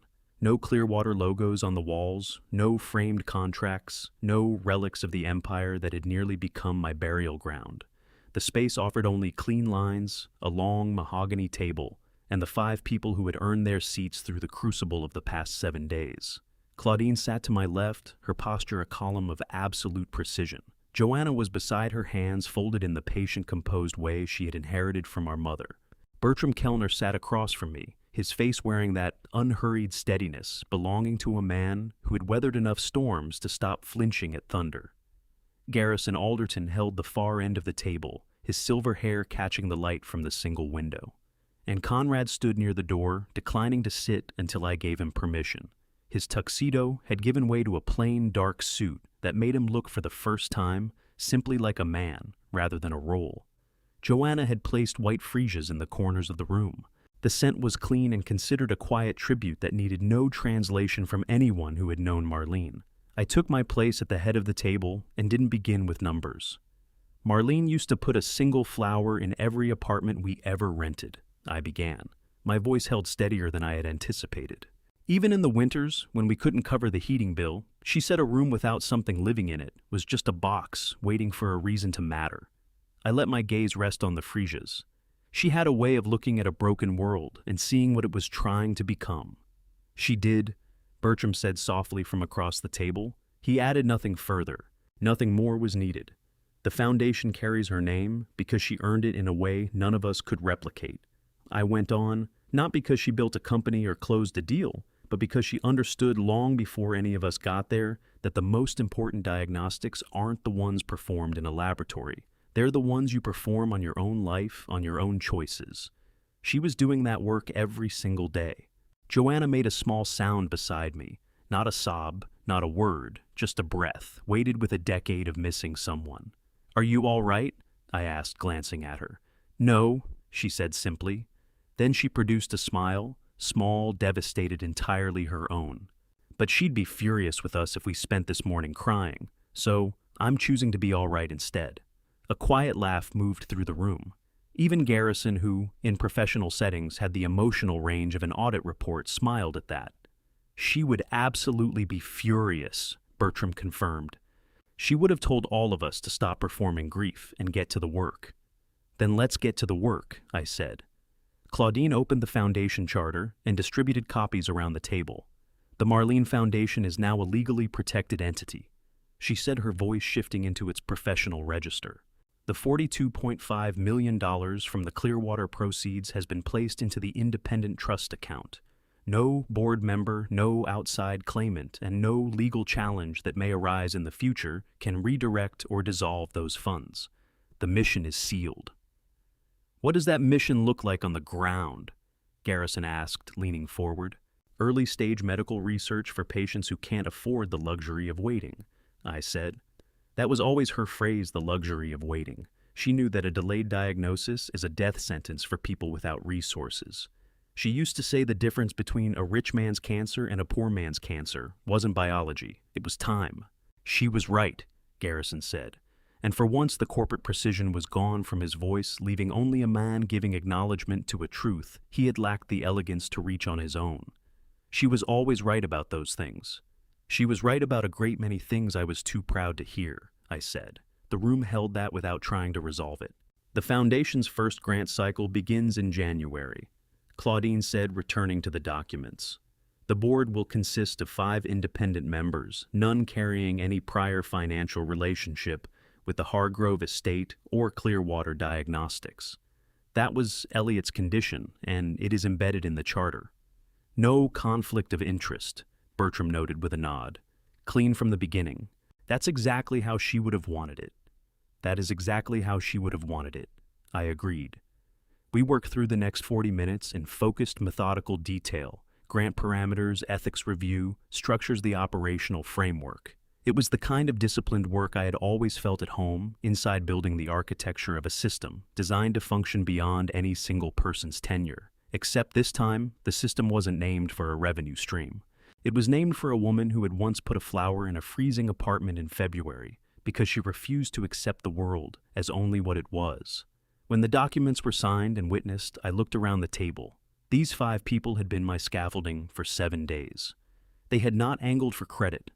They had not tried to exploit what I was going through.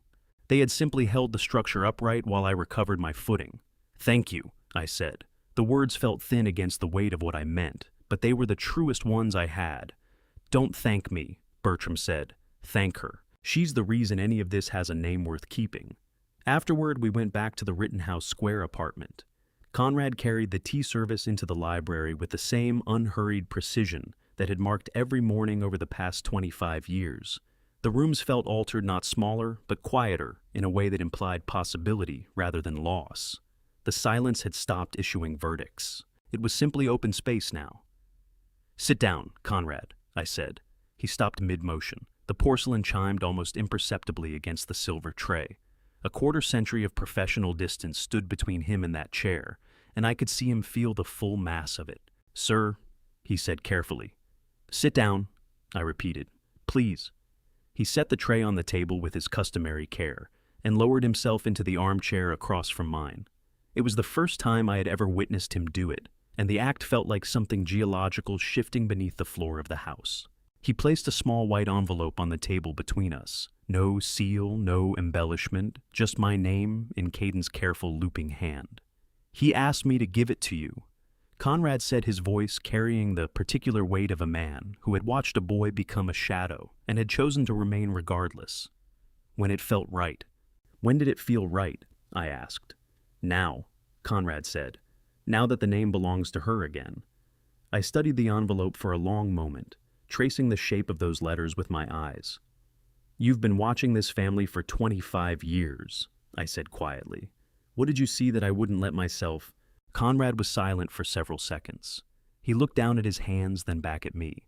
"I saw a man who loved so fiercely that he confused providing with protecting," he said at last.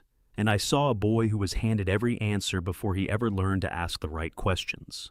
I looked at the envelope once more. Then I stood and crossed to the shelf where Marlene's photograph rested in the amber light of the evening lamp. I stood there a long time, the city of Philadelphia keeping its indifferent pulse beyond the window. "I kept your name," I said quietly. The words were for her alone. "I'm sorry about our son." Conrad didn't stir from his chair. He offered no platitude. He simply held the silence alongside me, 2 men who had survived a war that left no marks on the skin, only somewhere underneath it. The white envelope sat in the center of the table, a plain rectangle of paper in a darkening room. I didn't open it that night. I left it where it lay beneath the amber lamp beside the woman in the frame. The perimeter held, the house was still, but for the first time in 7 days the silence had nothing threatening left to say. Fairmount Park in October has a particular sharp clarity that belongs nowhere else, and to no other season. The air holds the cold mineral edge off the Squealkill River, alongside the dry, spiced fragrance of leaves that have finally chosen to release their grip. It is the smell of things completing their cycle without apology. I sat on a wooden bench facing the water, the cold of the slats pressing through my overcoat, watching the river hold its flat gray-green authority, the authority it only assumes once summer has fully given way. Behind me, the city went on with its ordinary, indifferent business. Horns sounded. A jogger passed with the mechanical rhythm of someone running to stay ahead of something unnamed. A child laughed at something invisible, and the sound drifted across the path, like a small bright coin dropped into still water. I drew Caden's envelope from my coat pocket. Body heat had seeped into the paper over the course of the morning, but the letter still carried a gravity that its few grams had no business carrying. I unfolded it with care, 1 page written by hand. In 3 places the ink had spread and softened the pen, motionless too long, the page pulling up what it found there. These sentences had cost him something. "I don't want the money. I don't want the conditions changed. I just want you to remember that I'm your son. I'm sorry I forgot what that meant. I'm sorry I allowed other people to make me into someone you would not recognize. I've been sitting in this quiet room for days trying to find the right words, and I keep arriving at the same truth, that I have no right to any of them. I only want you to know that I remember who you were before I made you into an obstacle. I remember the man who drove 3 hours in a blizzard because I had a fever, and you didn't trust anyone else to take my temperature correctly. I remember that. I'm sorry I buried it under everything else. I pressed the page back into its folds and kept it between my palms. Out on the Schuylkill River, a lone sculling shell was cutting a clean line through the dark water, the oar blades catching what little light the October sky had to offer. I tracked it until the bend swallowed it. Then a voice arrived from just off my left shoulder. Cold morning for a long thought. Joanna? She dropped onto the bench without ceremony, cinching her coat, the same way she had since childhood, collar yanked up to the jaw, arms pulled inward. She had never been able to generate her own warmth. Midsummer or midwinter, there was always a cardigan slung over the nearest chair back. How did you find me? I asked. Conrad, she said. No elaboration required. He rang me, told me you'd skipped breakfast and walked out with the envelope. That man needs a raise, I said. That man needs a biography, she answered. Her gaze drifted to the water. Did you read it? Yes. I passed her the letter without another word. She went through it the way she processed everything that mattered, line by line. No skimming, no hurry. At the end, she refolded it along its worn crease and set it back in my hand. That's not the man he became, she said, her voice low. That's the boy, the one from before. I'm not sure which one is the true version, I said. Perhaps neither is a lie, Joanna replied. Perhaps what's most brutal about it is that he always held both inside him, and the darker one simply had more space to expand. A few minutes passed in silence, wind off the river pressing between us. Then a pair of mallards dropped onto the grass close by, with a clumsy skidding arrival, all flapping disorder, and we both looked over. So what happens now? Joanna asked. I fished out my phone. The cold had made my fingers clumsy, and the screen glared against the muted morning. 8 words, I typed them without deliberating. Before sending, I tilted the screen toward her. Sunday dinner, 7 p.m. Just the two of us. She read it. Then she studied my face in the patient way she'd perfected when we were young. The look she gave when she wanted to believe something, but hadn't yet decided if she did. You're sure about this? No, I said. I'm doing it regardless. Something shifted in her, a tightening that slowly released. Marlene had a line about forgiveness, Joanna said. She'd say it doesn't belong to the person you're forgiving. It belongs to you, so you stop dragging a load that was never yours to carry. She said it to me directly once, I told her. I told her she was philosophizing. And she told you that you were being defensive, Joanna said. And what came out of me then was a laugh, brief and unguarded, the kind my chest had apparently been rationing against a future need. I pressed send. The reply materialized in under 40 seconds. A single word, yes. I sat with the screen in my hand and took an inventory of what I felt. Not relief. Not resolution, not any particular warmth, something far more subdued. A door that had been mortared shut for 7 days had shifted on its hinge by 1 degree too narrow for light to pass through, but enough to feel a thread of air on the other side. Good, Joanna murmured, reading over my shoulder. It's only dinner, I said. No, it isn't, she replied. You're aware of that. We remained on the bench a while longer, eyes on the water. The sculling shell had reappeared from behind the bend and was tracing its way back toward the dock, unhurried, deliberate, governed by its own rhythm. I watched it and turned over what Bertram had told me, that Marlene had always understood, had absorbed that knowledge quietly and alone so that I could go on raising my monuments. I thought about Conrad lowering himself into an armchair he'd stood beside for 25 years. I thought about Claudine and Ingrid and Fletcher and Colleen, that disciplined, unannounced battalion of people who had given the last 7 days everything they had because they judged the outcome worth it. From my coat pocket, I drew out the watch Marlene had pressed into my hand the year Clearwater first moved into profit. An unadorned thing, no stones, no inscription, except a small M engraved on the case back. Clean-lined and purposeful, the movement inside it marking seconds with a constancy that had no interest in what the past week had cost me. I buckled it onto my wrist. She gave you that the year everything started working, Joanna said, watching me.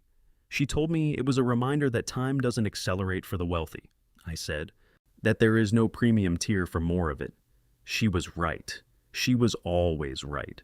Joanna Rose drew her coat tight one more time and rested her hand on my shoulder for a brief moment. A pressure so close and kind to what I had offered Caden in that bare, neutral room that it briefly stopped the air in my lungs. Then her hand came away and she moved toward the path. "Sunday," she said, not looking back. "I'll want a full account." "This stays between the two of us," I replied. "Obviously," she said. "Full account anyway." I watched her until the foot traffic absorbed her, and she was gone. Then I turned my face back to the river. The city at my back had reached full velocity the morning entirely committed, now its noise climbing over the wind from the water. I turned over the $85 million that had nearly served as my epitaph. The forged signatures, the offshore accounts, the vial sealed in its Ziploc bag. Caden at 5 in the morning, sunk to the floor of his own hallway, unable to locate the instructions for getting up. Then I got to my feet. Slowly, with the weight of something that had only just finished resolving. I pocketed the watch, raised my collar into the wind, and set off along the riverfront path. The cold came at my face clean and without apology, honest in the way only weather can be. The Schuylkill ran beside me wide and gray and unmoved the way the truth presents itself before you decide to stop turning away from it. The perimeter was secure, the legacy intact the predators delivered to their cells, and the man they had hunted had remembered how to walk. Philadelphia in October kept drawing its great complicated breath, cold air sweeping in off the water and exhaling through 10,000 streets. I joined the current of it, Marlene's watch at my wrist, my son's letter riding against my ribs. If you've stayed with me to the end of this one, then you know this was never a simple story about revenge. It was a story about what happens when love and ambition get tangled together so completely that a man can no longer tell the difference between protecting his family and losing it. This journey cost me something I can never fully recover: time, trust, and the version of my son I believed in. What it gave me in return was clarity. I believe God allows certain fractures not to destroy us, but to show us what we were building on. The Marlene Foundation exists because the worst week of my life forced me to ask what any of it was actually for. If this story left anything with you, let it be these things. Never confuse providing for someone with truly knowing them. The gap between those two things is where resentment grows. When someone shows you who they are, at their most desperate, believe them, but do not let that be the only thing you believe. If you discover that trust has been broken, gather your facts before you move. Grief without evidence only gives the guilty more room to maneuver. And if you are a father carrying the weight of an estranged son or daughter, these father stories are not rare, and you are not alone. The path back is narrow, and it costs something real, but it exists. This was at its core a story of a dad's revenge not against his son, but against the lie that legacy is built in boardrooms, rather than at the dinner table. If it moved you, leave a comment below and tell me what stayed with you. Share it with someone who needs to hear it. And if you haven't yet subscribed to His Hidden Revenge, there are more stories where this one came from. Thank you for listening. Take care of yourself out there. I'll see you in the next one.